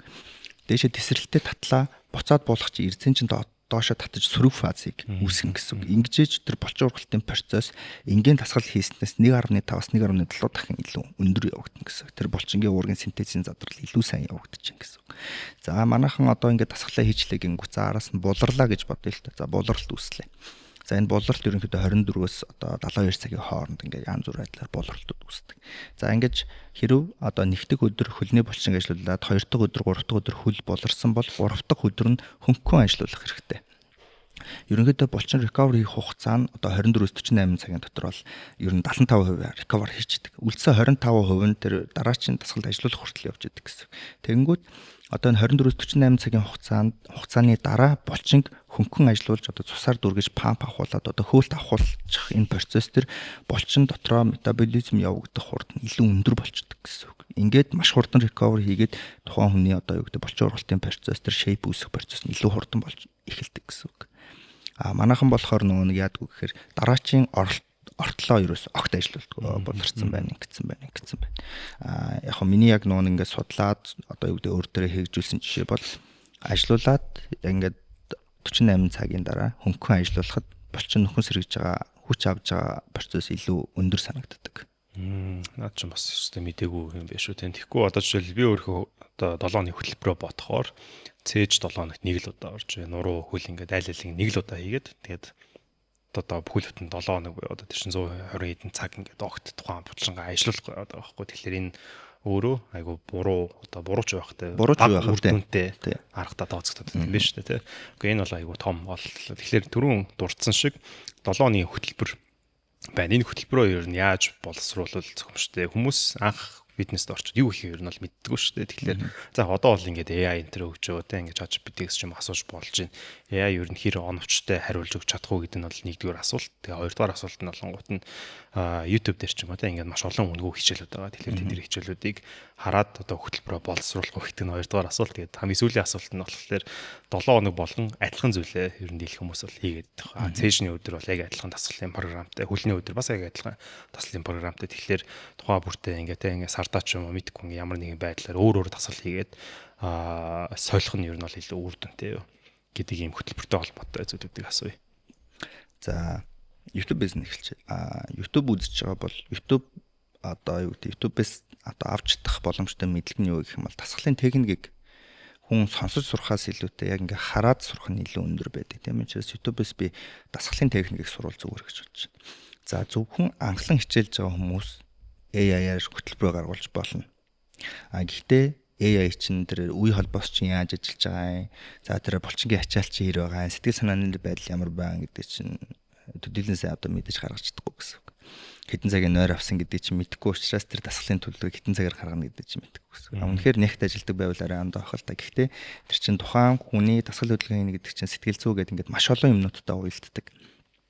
Тийм учраас AI-г бол би зүгээр ерөнхий төлөвлөгөө гаргахад ашиглаж болно. Зөвхөн анхлан хичээлж байгаа хүмүүс. За эсвэл одоо юу гэдэг хоолны дэглэм гаргахад ч юм уу те. Эхлээд одоо юу гэдэг өөрийнхөө хувьс фронтоо маш сайн өгөх хэрэгтэй. За би ийм харшилтай юм аа. Ийм хүнс идэж чаддгүй, ийм хүнс идэх дуртай, ийм байгаа. Би тэд хоногийн дотор ийм болохыг хүсэж байгаа. Энэ техникүүдийг сурмаар байгаа. Тэгэхээр надад одоо юу гэдэг YouTube-ийн линк, ийм дасгалын техникийн линкийг өгөх хэрэгтэй. Хоол хүнсэн дээр бол надад олцтой боломжтой хүнснүүд ийм хүнсний материал байна. Эндээс тохирсон илчилгээр гэдэг надад ийм хоолтын меню гаргаад өгөөч гэдэг ч юм уу те. Ийм байдлаар анхаарчны юмнуудаа ингээ гаргах гэж ерөнхийдөө болох баг. За 3 дахь асуулт нь болохоор нэг дасгалаа ингээ байнга хийгээд авах уу гэж байгаа. За ерөнхийдөө нэг дасгалыг одоо юу гэдэг 7-7 хоногоор ээлжлүүл зүгээр. Эхний 7 хоног юу гэдэг штангтай бэлтгэлүүд байгаа бол 2 дахь 7 хоногт дандаа тростой салангад бэлтгэлүүд ч юм уу ийм байвал зүгээр. За эсвэл бүр боломжтой бол эхний 7 хоног дандаа одоо юу гэдэг те штанг, гантел ашигласан бэлтгэлүүд 2 дахь 7 хоног дээр дандаа төхөөрөмж ашигласан бэлтгэлүүд байх юм бол зүгээр. За анхлан хичээлж байгаа хүмүүс бол ер нь төхөөрөмжтэй бэлтгэл хийвэл зүгээр. За энэ бол та яг одоо юу гэдэг тэр биеийн эргономик хөдөлгөөн гэж байгаа. Үеинд ачаал өгөхгүйгээр хүн яаж хөдлөх боломжтой юм бэ гэдгээр тэр фитнесийн тоног төхөөрөмжөд бүтсэн гэсэн үг. Тэгэхээр та бэлтгэл авах хувь нь одоо юу гэдэг энгийн штангтай бэлтгэлээс хэд дахин бага гэсэн үг. За тийм учраас та анхлан хичээлж байгаа бол тэр төхөөрөмжтэй бэлтгэлүүдийг за өөрийнхөө суудлын өндөрийг тааруулаад тэгээд дөрөлтөд булчин чинь нэг хүс үсээг мэдэрнэ гэсэн үг. Тэн дээр заавал хүндчин шаардлага байхгүй. Эхний ээлжинд маш сайн мэдэрч хийх хэрэгтэй. За ингээд нэг сар 2 сар яваад ерөнхийдөө ингээд шейп чинь бүрдээд одоо юу гэдэг ерөнхийн пропорц чинь гараа болчингуудаа мэдэрдэг болох юм бол үүний араас тэр гантелтэй болон штангтай бэлтгэлүүдийг хийх хэрэгтэй гэж зөвлөмөр. Тийм байна. За хоёлаа одоо энэ подкастыг үзэж байгаа хүмүүст зориулаад зөвхөн нэг дасгалыг санал болгоё гэвэл ямар таслууд байх вэ? За 4 категори байна л та. Нэгдүгээрт нуруу, хоёрдугаарт цээж, тэгээд мөр, тэгээд дөрөвдүгээрт нь гуй өгцөг. Нөгөө нэг гадны имжлүүдийг ингээд харахаар A tier дасгал, B tier дасгал, S tier дасгал энэ төрөл байгаа шүү дээ. Зөвхөн энийг хийх юм бол ер нь буруутахгүй дээ гэсэн нэг дасгалыг товчхон санал болгоод өгөөч. Цээжин дээр гэх юм бол incline буюу налуугаас дээш шахах дасгал. Ерөнхийдөө угаасаа хүний чэйжний дээдлийн хэсэг юм бол чинь илүү бага хөгждөг. Тийм учраас яг налуутай одоо дасгалыг хийх хэрэгтэй. Гэхдээ энэ дээр би штанг зөвлөхгүй. Энэ дээр би гантел зөвлөнө. Гантеллаар яах вэ гэхээр бусад давхар холбоос булчингууд илүү сайн ажиллаж өгдөг. За чэйжин дээр бол ийм дасгал байна. Эмэгтэйчүүд дээр бол би чэйжний дасгал зөвлөхгүй. За хоёр дахь гэх юм бол нуруу. За нуруунд дээр болохоор би эрэгтэйчүүдтэй гэх юм бол short deadlift-ийг санал болгоно. Short deadlift. Доороо одоо юу гэдэг хашлах төмөртэй. Тэгээд доошо буулгахдаа өвдөгний тогниас хүрлээ тэндээс буцаж татна гэсэн. Энэ яадгүй гэхээр бүр тэр нурууны доотлын ээл үнүүд болоо ингээд арцгэр ролын булчинд одоо өндөр хэмжээний ачаал өгдөг гэсэн. Ер нь офс ажилладаг хүмүүс дийлэнх нь нурууны суулттай ингээд нурууны булчин суларцсан асуудалтай байдаг. Тийм учраас нөгөө нэг үндсэн дээдлифтийг хийх гэж байгаа бэртэж гэмтэх тохиолдол маш их байдаг. Зүлхийлт үүсэх, эвэрхий үүсэх ийм олон асуудал байдаг. Тийм учраас бүс зүгээд одоо дотор даралтыг одоо хэвлэлд дотор даралтыг өгж жагаад short deadlift хийвэл зүгээр. Одоо short deadlift хийхдээ далыг маш сайн одоо боссныхоо дараа маш сайн авчдаг. Тэгээд дал хавцсан чигээрээ буулгадаг юм short deadlift-ийг зөвлөнө. Эмэгтэйчүүдтэй гэх юм бол далбааны хоёр талд одоо татдаг дасгал байдаг шүү дээ. Тийм дасгалыг зөвлөнө гэсэн. Энэ яаж юм гэхээр мөрний артлын булчин болон далны хавцсны булчингуудыг маш сайн ажиллуулж өгдөг. Энэ дасгалыг эмэгтэйчүүдтэй нурууны булчин дээр зөвлөнө. За тэгээд хөлтэй. Хөлн дээр би эрэгтэйчүүдтэй бол үндсэн суулт зөвлөнө. Үндсэн суулт хийх хэрэгтэй. Одоо хөл хоорондоо мөрний хэмжээс үлээлэг том зайтай. Тэгээд сууж байгаа толиндоо харж байгаа тохиолдолд өгзөгний хэсэг өвдөгний үеэс доош гарах буюу нэлээд сайн доошоо сууж өгöd буцаж босдог байх. Эмэгтэйчүүд гэх юм бол hip thrust-ыг зөвлөнө. Энэ бол ерөнхийдөө өгцөгний булчин болон гойны артал, за хөлний дөрвөн талхад булчингуудыг бүгдийг нь ажиллаулдаг. За яг нөгөө эмэгтэйчүүдийн S-line гаргахад одоо айгүй чухал дасгалуудын нэг.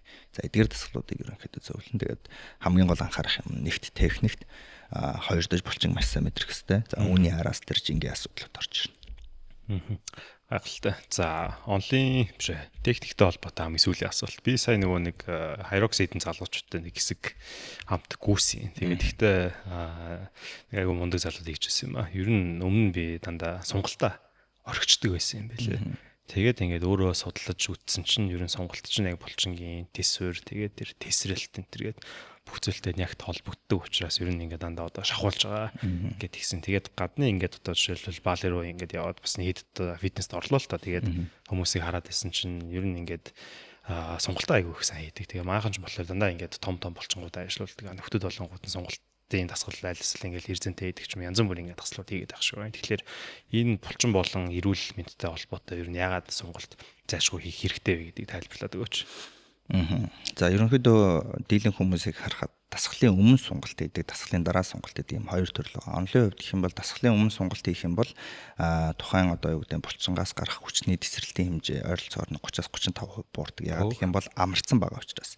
Фитнесийн тамирчид хүртэл яг одоо юу гэдэг нь тэмцээнд орохоос өмнө бэлтгэлийн өмнө ч юм уу барайнд ерөөсөө ордог. Энэ барайнд орно гэдэг чинь эхлэлдээ бас сонголт болчихж байгаа байхгүй. Тэгэнгүүт энэ нь булчин чангарлалыг одоо илүү бууруулж өгдөг гэсэн.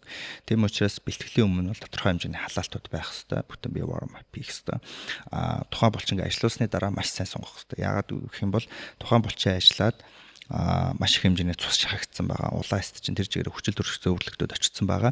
За тэгээд булчингийн гадуур юм хальс байдаг. Энэ нь болохоор булчингийн уутан цар гэж нэрлэдэг. Одоо жишээ нь үхрийн гойны махыг ч юм харах юм бол нэг юм хальстай байдаг. Зарим хальснууд нь зузаан, зарим хальснууд нь нэмгэн байгаад байдаг. Энэ яадаг вэ гэх юм бол хальс нэмгэрэх тусам булчин ургалтын процесс илүү томрох магадлал нь илүү өндөр гэсэн үг.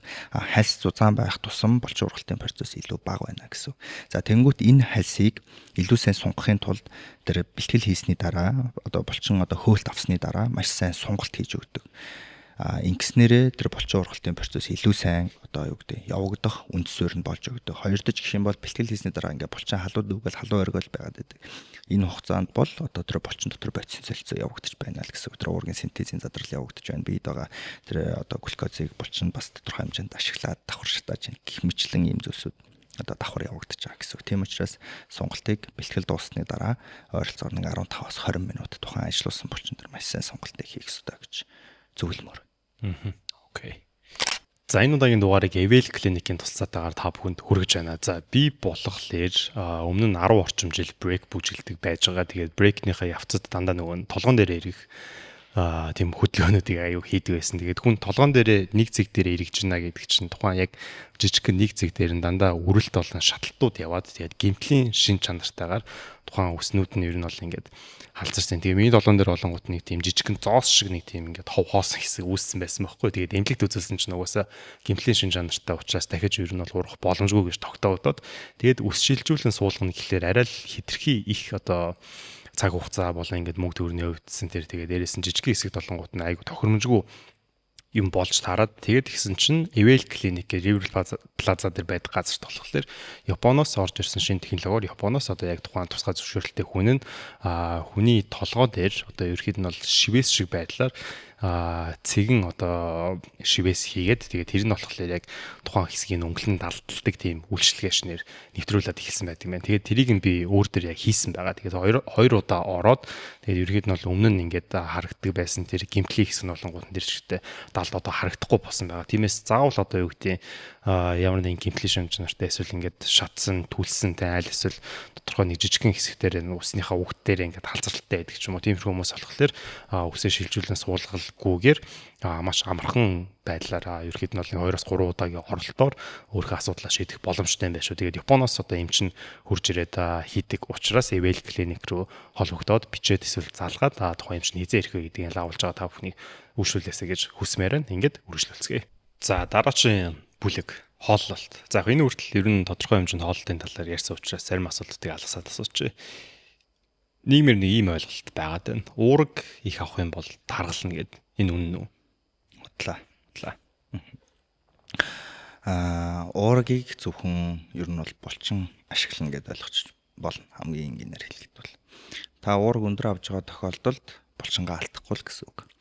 Юу таргалуулад идэм бэ гэхээр их хэмжээний тос авж байгаа мөн их хэмжээний нүүрс ус авж байгаа тохиолдолд та одоо юу гэдэг таргална гэсэн үг. За нүүрс усны хувьд тэр хурдан задардаг, удаан задардаг хэрхэн ядлах юм гэхээр за жишээ нь энэ газрын хөрс байлаа гэж бодъё л да. Газрын хөрсний дээр ургаж байгаа хүнсний бүтээгдэхүүнүүдийн дийлэнх нь ногоон өнгөтэй буюу эсдгийн агуулмж өндөртэй байдаг. Эдгээр хүнсний бүтээгдэхүүнүүд дийлэнх нь удаан задардаг нүүрс ус гэсэн үг. Газрын хөрсний доор ургаж байгаа дийлэнх хүнсний бүтээгдэхүүнүүд нь хурдан задардаг нүүрс ус гэсэн үг. За жишээ нь будааг авч үзэл л да. Будаа гэхдээ газрын хөрсний дээр ургаж байгаа шүү дээ. Яг хурдан задардаг. Тэгэхээр тэр хальсыг нь авчих юм бол одоо дотор талын цагаан будаа гараад ирэх юм бол энэ бол хурдан задардаг буюу нөгөө газрын хөрсөнд орох гэдэгтэй ижилхэн гэсэн үг. Гадуур хальстайгаа байгаа тохиолдолд энэ эслэгийн агуулмж байгаа учраас цусан дахь сахарыг өсгөхгүйгээр удаан бие задарч ийн гэсэн үг. За тосны хувьд болох юм бол хоёр төрлийн тос байгаа. Хансан тос болон ханаагүй тос. Ханаагүй тос гэдэг бол тасалгааны температур шингэн төлөвтэй молекулын нэгдэлтэй байгаа тосыг ханаагүй тос гэж нэрлэж байгаа. Хансан тос гэдэг бол тасалгааны температурт хатуу төлөвтэй оршиж байгаа тосыг хансан тос гэж нэрлэж байгаа. За тэнгууд хүмүүс нөгөө нэг тос хэрэглэхдээ амар тийм одоо юу гэдэг эмзэг байдаг. Өө эн чинь ингээд холестерин ихтэй ингээд цусндах холестериныг ингээд зүрх судасны асуудал гэдэг. Хүн ер нь одоо тэр холестериныг за ойролцоогоор хүнснээсээ 20 орчим хувийг л одоо юу гэдэг бид байгаа нийт холестерин 20 орчим хувийг л гаднаас авдаг. Үлдсэн 80% бие организм маань элэг маань өөрөө үйлдвэрлэдэг гэсэн үг. Тэр цусны хүүдий бол дотроо тэр чигээр холестерин байгаа гэсэн үг. Тэр холестерины хэмжээ их байгаа тохиолдолд тэр цусны чулуу үүсэх, нуурал үүсэх ийм одоо асуудлууд үүсэж эхэлдэг гэсэн үг. За тийм учраас нөгөө хүнсийг сонгож хэрэглэхдээ аль болох одоо тэр ханаагүй тосны хүчлийг төлөхөө сонгож хэрэглэх нь хамгийн зөв. Одоо Монголд хамгийн сайн тоснууд гэх юм бол одоо энэ хуш модны самраар гаргаж авсан тоснууд хамгийн сайн тос байдаг нэгт. Хоёрдож гэх юм бол хансан тосноос гэх юм бол хоньны сүүл нь бол маш өндөр хэмжээний тосны агуулмжтай омега 6-гийн нэгдэлтэй. Хүмүүс дийлэнх нь нэмэлтээр одоо юу гэдэг омега 6, омега 3 уудаг. Гэхдээ би бол аль болох омега 3-ыг уугаараа гэж зөвлөнө. Яагаад тэгэхээр угаасаа хүнснээс омега 6 авчиж байгаа учраас энэ хоёрын баланс сайн байж хүн илүү эрүүл байх боломжтой. Дээрээс нь цусан дахь холестериныг одоо энгийн бодолтой за жишээ нь энэ Pearl гэдэг энэ усанд тос хийчлээ. Утгаад аль задрахгүй. За тэгвэл энэ хийсэн тосон дээр тосон бүтцтэй витамин хийж байгаа тохиолдолд энэ тосны нэгдэл задарна. Яг энтэй ижилхэн тосон бүтцтэй витаминуудыг эмчийн зөвлөгөөгөөр өөр тохирсон тунгаар хэрэглэх хэрэгтэй. Энэ зүрх судасны одоо юу гэдэг асуудлаас тосон дахь холестериныг одоо буруулах юм. Одоо эрсдлээс өөрчлөлт сэргийлнэ гэдээ ойлгочих болно. Энгийнээр тайлбарлах гэх юм уу. Тэр одоо бид нарын нийтлэг ашигладаг наран цэцгийн тос байна, оливын тос байна. Эдгээр зүйл нь болонгууд нь яг л нөгөө нэг бидний саан савуулдаг холестерины хэмжээ хэсэгдэг имэ зөвстэй шууд холбогдож байгаа гэдээ ойлгох юм биш үү?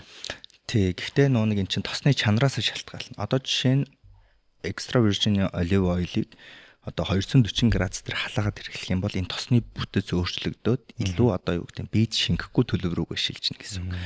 Энэ холестериныг юугаар хэмждэг гэхээр HDL болон LDL гэдэг тосны хүчлэр хэмждэг биед байгаагаар.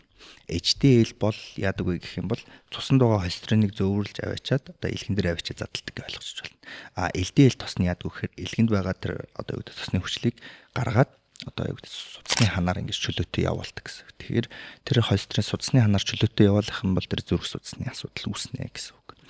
HDL тосны хэмжээ бол сайн байх хэрэгтэй гэдэг ерөнхийдөө ойлгож байна. Тийм байна. Бас дахиад мэдээгүй мэдлэгүүд байна. За айгу ингийн асуулт. Хүний биед ер нь хамгийн хэрэггүй шууд хасаж болох хүнснүүд юу байгаа вэ? Төрөн бол ингээд хэрэгтэй хүнсэнтэй ингээд ярьлаа шүү дээ ойлаа. Тэгэхээр шууд за маргааш нас ч юм уу те яг одооноос энийг идэхгүй байвал болно. Асуудалгүй гэдэг хүнснүүд юу ах вэ? Байгаа юу? Хагас боловсруулсан хүнсний бүтээгдэхүүнүүдийг шууд хасах хэрэгтэй. Энд одоо юу гэдэг даршилсан хүнснүүд за тэгээд хям sausage одоо юу гэдэг юм хагас боловсруулсан шууд идэх боломжтой одоо чипс ч юм уу. Эдгээр үе яадаг гэхээр хүнд цадсан мэдрэмжийг өгдөггүй. Идээд байвал идээл идэг. Жишээ нь чипс идэхэд тэр чипс дуусчиж хүн за боли гэдэг мэдрэмжийг авдаг. Тэрний оронд хүн дахианы цээж мах ч юм уу эсвэл төмс идэх юм бол дуусаагүй байсан ч гэсэн цадсан мэдрэмжийг авч чаддаг гэсэн. Тэнгүүт энэ нэг өсөглөн зориулсан хоол одоо юу гэдэг те гэдэг ийм ухагтхан бас гарч ирдэг. Тийм учраас ийм даршилсан давсагтай хүнснүүдийг ихний ээлжинд хэрэглэнээс асах хэрэгтэй. За хоёрдож гэх юм бол сахар болон сахартай ундаануудыг ерөнхийдөө түлхүү хүнснээс асах хэрэгтэй. За хүн бол ерөнхийдөө гаднаас нэмэлтээр сахар авахгүй байсан ч гэсэн хүнснээс маш их хэмжээний далд сахарыг авч байдаг. Тийм учраас одоо юу гэдэг өөрийгөө ингэж кодлж болохгүй гэсэн. Би сахар идэхгүй сахараа л хасцсан гэд ингээл сахар гэдэг юм одоо юу гэдэг тархиндаа кодлол ах юм бол тэр тарих сахар идмээр байгаа мó үгүй мүү гэдгийг ялахгүйгээр яг ингээд нэг сахар гэдэг мэдрэмж ид гэсэн ч үгүй гэсэн ч шууд ингээд автоматар хүлээж авдаг гэсэн үг. Тийм учраас одоо юу гэдэг сахарыг хассан ч гэсэн би дахиад сахар авч байгаа. Энэ алимнаас эсвэл одоо юу гэдэг энэ жимснээс авч байгаа гэдэг энэ одоо юу гэдэг бодолтойгоо байх хэрэгтэй гэж миний хувьд бол зөвлөмөр байна. Да ялангуяа энийг өсвөр насны хүүхдүүд төр бол төлөхөө зөвлөнө. Өсвөр насны хүүхдүүд яагаад одоо юу гэдэг те энэ өвчлөлт амархан өртөөд байгаа. Яагаад сэтгэл санаагаар илүү хурдан унаад байгаа гэдэг нь идж байгаа хүнстэй тэр чигээр холбоотой гэсэн. Монголчуудын хувьд гэх юм бол одоо бороо орохоор л банштай цайдж штэ. Яагаад бороо орохоор хүн гониглаад байгаа гэдэг чинь Д витаминтай холбоотой байхгүй. Нарнаас яг Д витамин авч байгаа мó гэхээр яг тэр нь нар Д-тэй гэсэн үг биш байхгүй. Энэ арьсанд доор холестеринтэй төстэй идүүд байдаг. Нарны хитээгаан туяа арьсан дээр тусангууд холестеринтэй төстэй идүүд уралд ороод Д витамин болж бид нийлэгждэг гэсэн үг. Манайхан болохоор шууд ингээд нар Д-тэй байдаг. Д ингээд гарахаар шууд Д авчдаг гэдэг ойлголт байдаг боловч яг ингээд нарийн шинжилгээ ухааны үндсээр тайлбарлах юм бол одоо ийм зүйл үүдэг. Тийм учраас бороотой өдөр Д витаминых дүнг нэмээд уучрахад та заавал MR-од банштай заавал шанс байхгүй гэсэн. Жохон хөвгчлөлтэйгээр тайлбарлаа. Тийм байна. Айгүй ойлгомжтой тайлбарлалаа. За түрүүний нөгөө чихэр хаслаа гэж бодъё. Тийм эрзэн чихэр ч юм ямар ч нэгэн чихрийн урлагчтай юу ч хамаагүй чихэр хасаад тэр чин тодорхой хугацаанд ингээд биеийн дахиад нэгдээд ирнэ шүү дээ. Яагаад юм бэ гэвэл тэр болохоор тэр хүний өдийгөөс төдийх хүртэл хийсэн амьдралын буруу хэм маягаас үүдсэн тархин нэхэд хүсээд байдаг зүйл байна. Тэгэхээр тэрэглийн туршлагаар ер нь хүн за өнөөдрөөс ингээд чихэр боллоо гэж бодвол хэдийн хугацааны дараа бие нь ер нь нэххэ болохгүй. Хэдийн хугацаанд тэр хүн жоохон нэхнэ. Надад тэр нэг зовлонтой момент ингээд тулах хэрэгтэй бай. Эхний чинь 2-4 хоногийн хугацаанд бол хүнд амар хэцүү байдаг. Идчмээр санагдаад сэтгэл санаа савлаад цусан дах сахар нь унаад бүр ингээд тэр чинь идээд дасцсан байдаг учраас. За тэгээд 2-7 хоногоос хойш хугацаанд хамаагүй гайгүй болно. За 4-7 хоногоос хойш хугацаанд ер нь нэххэ болчихно. Гэхдээ тэр сахарыг одоо юу гэдэг тэр хүсэх мэдрэмж бол тодорхой хэмжээнд бол дотроо байж л байдаг. Хүний бие организм юм байдаг одоо юу гэдэг амар гурилын мэдмээр санагдаад байна. Эсвэл тараг уумаар санагдаад байна ингээд хүмүүс бол ингээд тархиараа хүлээж авахдаа ийм юм идмээр байна гэж гэдэг одоо юу гэдэг тайлбарлаад байдаг. Ийм мэдмээр. Тэр бие организмаас өгж байгаа сигнал гэдэг байхгүй. Бие организмд юу дутагдж чинь тэрийг бие организм маань өмнө идчихсэн бүтээгдэхүүнтэй ижил төстэй байдлаар тархинаас нэгдэг гэсэн үг. За жишээ нь даршилсан хүнснүүд идмээр санагдаад байна шүү дээ. Одоо өөрсцөө ч юм уу те хям ч юм уу ингээд эсвэл халуун ногоотой хоол ч юм уу идмээр санагдаад байна гэдэг чинь бие организм чи электролит дутагдаад байгаа учраас тийм хүнсийг нэхэд байна гэсэн үг. За жишээ нь ингээд юу гэдэг амттай мэдмээр санагдаад байна шүү дээ. Ингээл чихэр шоколад ч юм янз бүрийн мэдмээр санагдаад. Энд чинь биенд чинь уурганы агуулмж дутагдаад байгаа учраас тийм төрлийн хүнсний бүтээгдэхүүнүүд бие организм чинь нэхэд байна гэсэн. Тэгэхээр та яг тийм төрлийн хүнс гэхээс илүүтэй ижил төстэй нэмэлт саплементуудыг бас хэрэглэж болно. Гэхдээ энэ дээр бас зөвлөмжийн хувьд бас шууд зөвлөж бас болохгүй. Энийг одоо юу гэдэг энэ эрдэсийн шинжилгээг аваад эмчийн дүгнэлтээр ингээд зөвлөмжийн дагуу хэрэглэх юм бол илүү одоо үр дүнтэй гэсэн. Жишээ нь одоо дахиад нэг жишээ авахад жишээ нь одоо юу гэдэг ааруул ч юм уу, айрах ч юм уу тараг идмээр байна. Яаж юм гэхээр энэ хүн кальцийн дутагдалд ороод байгаа байхгүй. Тийм учраас тийм одоо юу гэдэг бие организм тэндээс минералыг нь авчаад байна шүү дээ. Тэнгүүд ижил төстэй хүнсээр одоо тархинд сигнал өгч байна гэж ойлгочих болно. Тийм байна. Тэгэхээр яг одоо жишээлбэл би өөр дээр юу хэрэгэлдэг юм бэ гэхлээр уураг, вэй уураг уудаг. Нэггүйт нь тэр вэй уураг магадгүй ингээд уураг гэдэг юунаасаа болоод амттай зүйл идэх тэр хүслийг дардаг. Ажиллах юм шүү дээ. Би өнөөдөр магадгүй ингээд нэг 10 км гүйсэн бол электролайтаа олуун электролайтаа уух юм бол чихэр нэх хэмжээ нь илүү багасна. Тэгэхээр тасал хөдлөлөө хийгээд нэмэлт өөрт шаардлагатай саплемент ашиглах юм бол яг ингээд нэг зөв циклэр нь бол орох боломжтой гэсэн тийм ойлголттой боллоо. Хамгийн чухал юм чинь л хүн өөрийнх нь биеийг л таньж мэдэх хэрэгтэй байхгүй. Жишээ нь одоо юу гэдэг бүрийн ийм юм уу чинь би ийм юм уух хэрэгтэй гэсэн юм биш байхгүй. Хүн болгоны бие чинь харилцаа адилгүй өөр, бодисын солилцооны төвшин өөр явж байгаа. Харшилдаг хүнснүүд нь өөр явж байгаа. Тийм учраас эхний ээлж нэг бүтэн шинжилгээ өгөөд тэр шинжилгээгээ нэг эмчэд уншуулаа те. За ийм юм дутагдсан байна, ийм эрүүл юм байна гэдгээ хараад тэр өөрийн биеийг таньж мэдсэн тохиолдолд та 90 кг булчин мастай байж болно. Эсвэл одоо юу гэдэг нь те 60 кг өөхгүй, одоо өөхний хувь маш бага 12 тэй ч юм уу байж болно. Та өөрийнхөө биеийг таньж мэдэх юм бол тэгээд өөрийгөө өндөр бүтээмжтэй эрүүл байх гол зүйл чинь л тэнд оршиж байгаа байхгүй. Тэрнээс харагдах байдлаараа гоё харагдаад дотор эрхнүүд нь бүгд өвчлөлттэй байх юм бол хэн ч үнийг чадах байхгүй. Тийм ээ. За дараагийн сэдв амралт. Булчинд амралт хэрэгтэй гэж би ойлгоод байгаа. Амралтынхаа тухайн хугацаанд булчин нөхөн сэргийгдээд улам суусан болоод тэр нарийн судснууд нь ингээд хүчрхэгжиж байгаа. Тэгвэл тухайн булчин ер нь одоо хэдийн хугацааны дараа за яг дөрөв болны хайлт айлбарлах хэрэгтэй илүү дэлгэрэнгүй сонсмоор байгаа юм. Тэгээд тухайн булчингаас шалтгаалаад бас өөр ах уу гэдэг нас ингээд сонирхолтой асуулт байна л да. Жишээлбэл эмэгтэйчүүдийг харахаар дандаа өгзөхгүй хийдэг. Нэгтгэд өгзөө, хоёр дахьад өгзөө, гурав дахьад өгзөө, дөрөв дахьад гоё гээл ингээд яг адилхан булчингуудаа ингээд ажилуулад байгаа даа л да. Тэгээд энэ нь ер нь зөв үү? За ер нь бол хамгийн энгийн жишгээр ойлгоход энэ тоос гуржин гэж бодчих болно. Барилгын тоос гуржин гэж байна. За тоос дасгал хийгээл байх юм бол тоос өргөдөөл байна. Тэрийг хэр өндөр өрөх нь бол тухайн хүний л тэр бэлтгэлийн асуудал. Тэнгүүд энэ тоосыг одоо юу гэдэг асуудалгүй өрхийн тулд дунд нь шавар хийнээд. Тэнгүүд энэ шавар хатах хугацаа чинь өөрөө булчингийн recovery-г ойлгож байна. Амрах хугацааг ойлгож байна. Тэнгүүд тэр шавар хатаагүй байхад тоосгоо өрүүлэх юм бол тэр нурн буюу булчин нурлт одоо нурах гэж манай спортын ярьдаг. Цөмөрнч гэж бас ярьдаг. Ийм одоо юу гэдэг процесс болдог. Тийм учраас тэр одоо юу гэдэг эмэгтэйчүүдийн хувьд гэх юм бол миний өгдөг зөвлөмж нь за нэгтгэд өгзөг хийчих, хоёр дахьад амраач, гурав дахьад нуруу хийчих, дөрөв дахьад амраачих, тав дахьад дахиад одоо хөлөө өгцөгтэйгээ хамт хийчих юм уу. Ингээд дундаа нэг 24 цагийн зайтай юм амралттай байх юм бол илүү сайн. Тэр хугацаанд нөгөө нэг шаварчин хатаа тэр одоо юу гэдэг булчин ургалтын процесс чи илүү сайн болно гэсэн. Хоёрдож гэх юм бол тэр нойр маш чухал. Үнэхээр өндөр ачааллын дасгал авч байгаа бол 7-оос 9 цаг.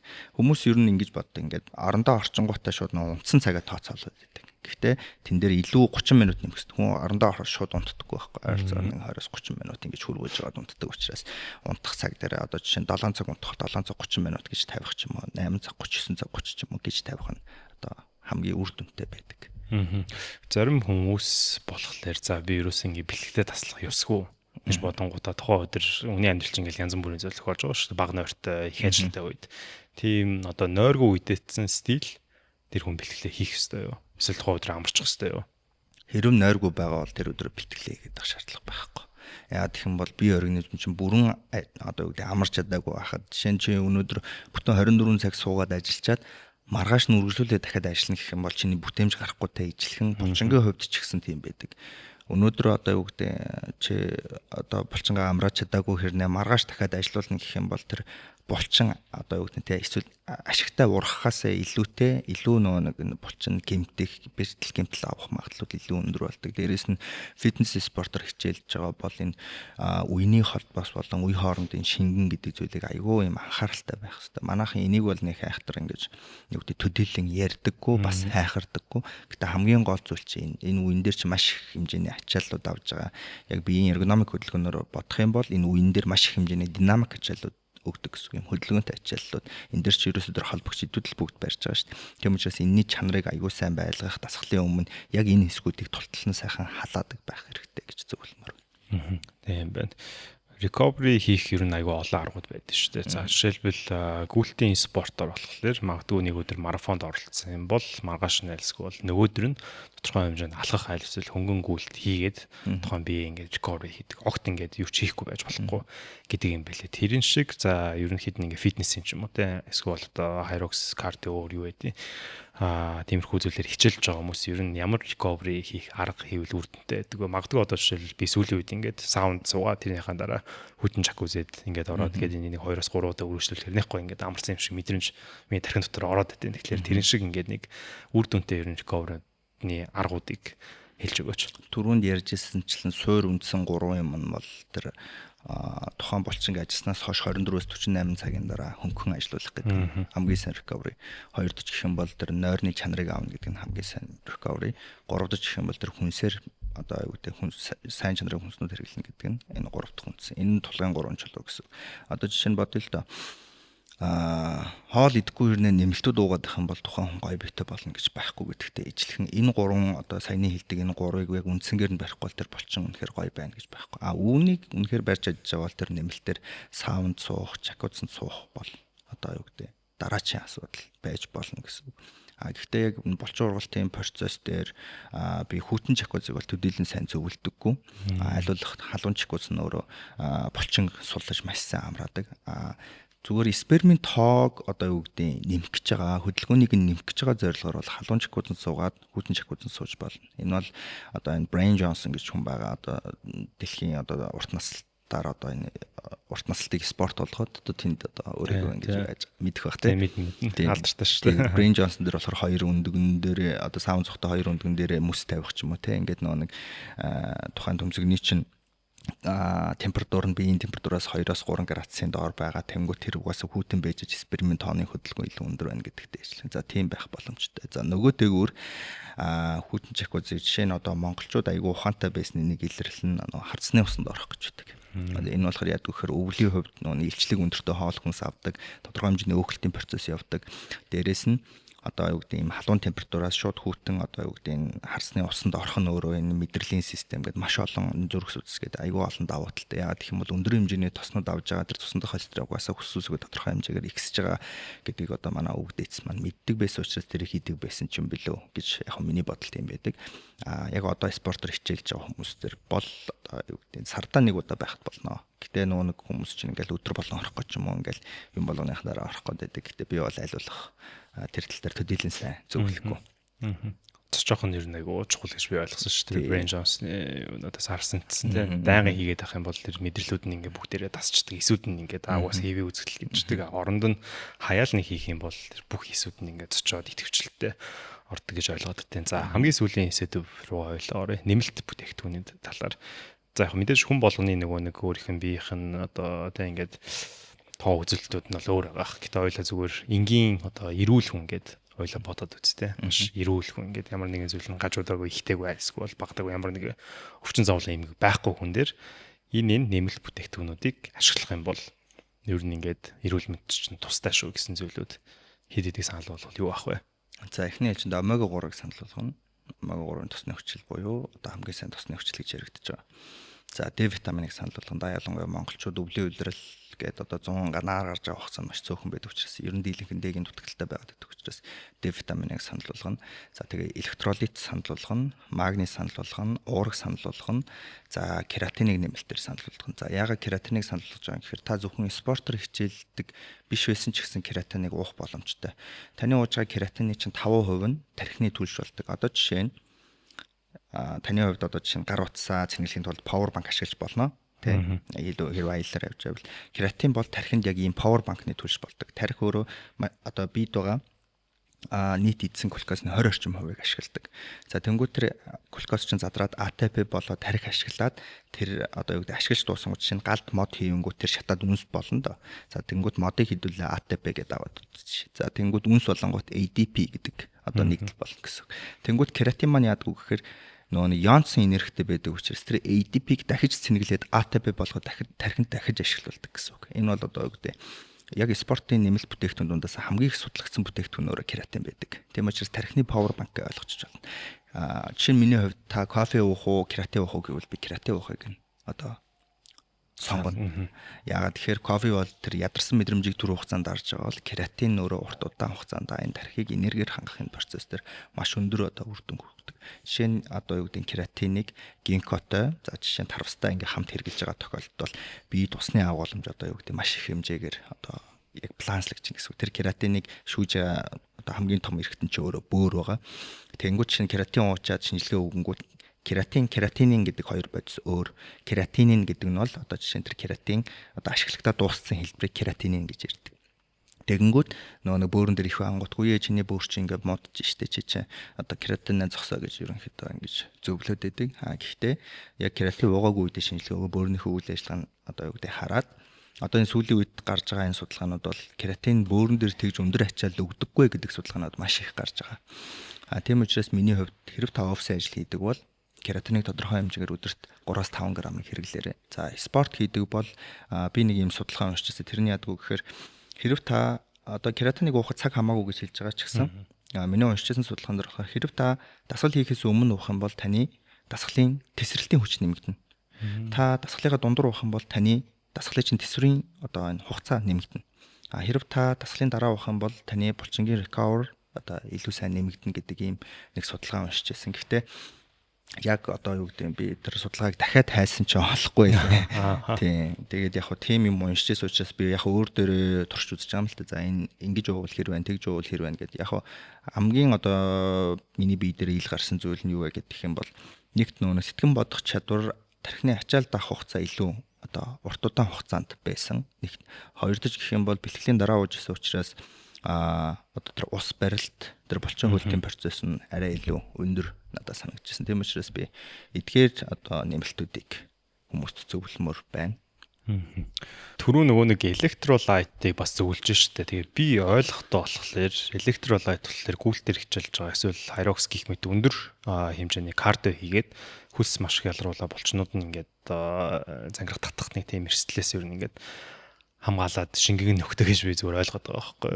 Зүгээр энгийн одоо фитнес чинь илүү удаан хөдөлгөөнтэй нэг яг хөлс гардаг гэдэг тийм хэмжээний хөлс гардаггүй штэ. Тэгэхээр тэгсэн чинь электролайт хэрэгтэй юм байна те. Электролайтыг ерөнхийдөө ойлгохдоо монголчууд нөгөө хорсол хийж өгдөө шүү дээ. Одоо жишээ нь jump stuffs-ыг сахартай холиод усан найруулад ингээд өгдөг. Эн чинь болохоор шингэн дутагдсан хүндэл өгж байгаа тийм хэлбэр. Тэнгүүд электролайт ч өөрөө дотроо кальц, магнезийн агуулмжтай одоо ийм нэмэлт болчихж байгаа. За тэнгүүд хөлс их хэмжээгээр гарч байгаа болон өдөртөө усны агуулмж бага уулж байгаа хүмүүс маань одоо биеийн усны балансыг тэнцвэржүүлэх зорилгоор ерөнхийдөө өгнө гэсэн.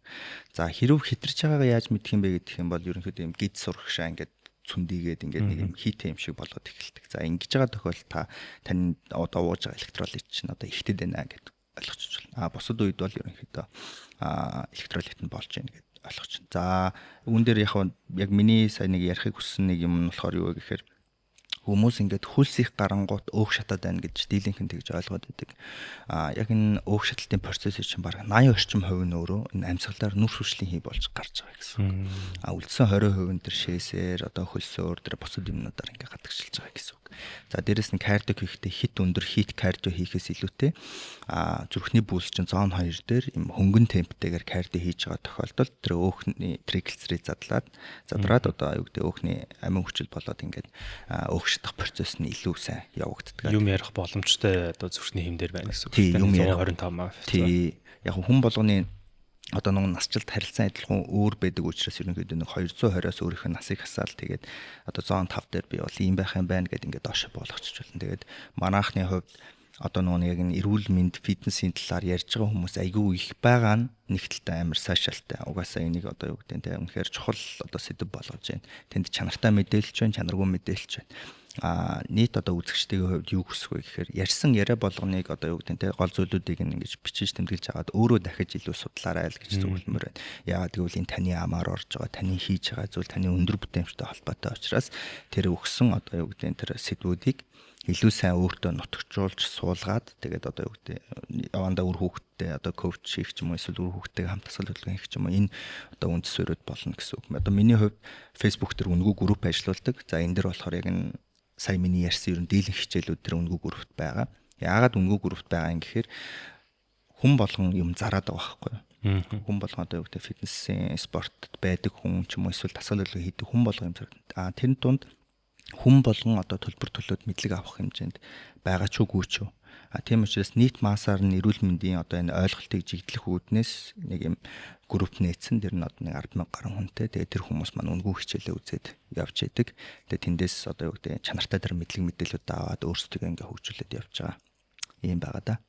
Гайхалтай. Энэ доор нь линкийг нь ч юм уу нэрийг нь оруулчих гэж бодож байна. За ерхэд нь бол өнөөдөр ярилцаж хүмүүс мэдлэг хүргэе гэсэн 8 бүлэг бол бүгд маш гоё зэгцтэй. Миний хувьд айгүй олон цоошин шинэлэг зүйлүүдийг ойлгож авлаа. Маш олон зүйлүүдийг буруу боддог байсан юм байна гэдэг бас дахиж ойлголоо. Тэгэхээр яхаа аргагүй дөрөнд хэрэглээ хийсэн шиг хүн болгон бас өнөөдөр ярьсан зүйлсээ бүгдийг тэмдэглээ. Тэгээд хамгийн гол нь тэмдэглэсэн зүйлээ өөрөө дахиж нягтлаад тэгээд үүнийхээ үндсэн дээрээ өөртөө хэрэгжүүлээсэй гэж хүсмээр байна. Тэгээд хамгийн чухал зүйл бол ердөөсөө сахилга баттай. Дөрөвний ярьсан зүйлүүд бүгд маш чухалчсан. Сахилга бат байхгүй байх юм бол тэгэл энэ зүгээр хий басан нэг чихээс нөгөө чих рүү урсаалал өнгөрөх зүйл болох байна гэдгийг бас дахин давтаж хэлмээр санагдлаа. Тэгээд маш их баярлалаа. Би өөрийнхөө зүгээс нөгөө номоо бэлгэлэх гээд. За.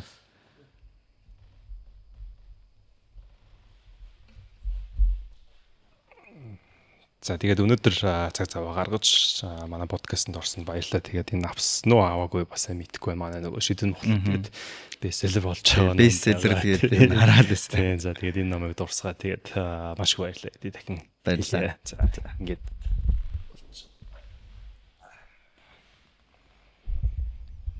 За баярлалаа. Тэгээд урьж оролцуулсанд баярлалаа. Тэгээд Монгол хүн болгон өндөр бүтээмжтэй эрүүл байх болтугай гэж би хувьсаа хүсэж байна. Тэгээд би ч гэсэн бас нэг номны ажил эхлүүлсэн явж байгаа. Тэгээ эх хон төвлөгдөх бах тэгэхээр найздаа тэр номноосоо бэлгэлнэ. За тэгээд эрүүл байгаарай, ихийг бүтээгээрэй. За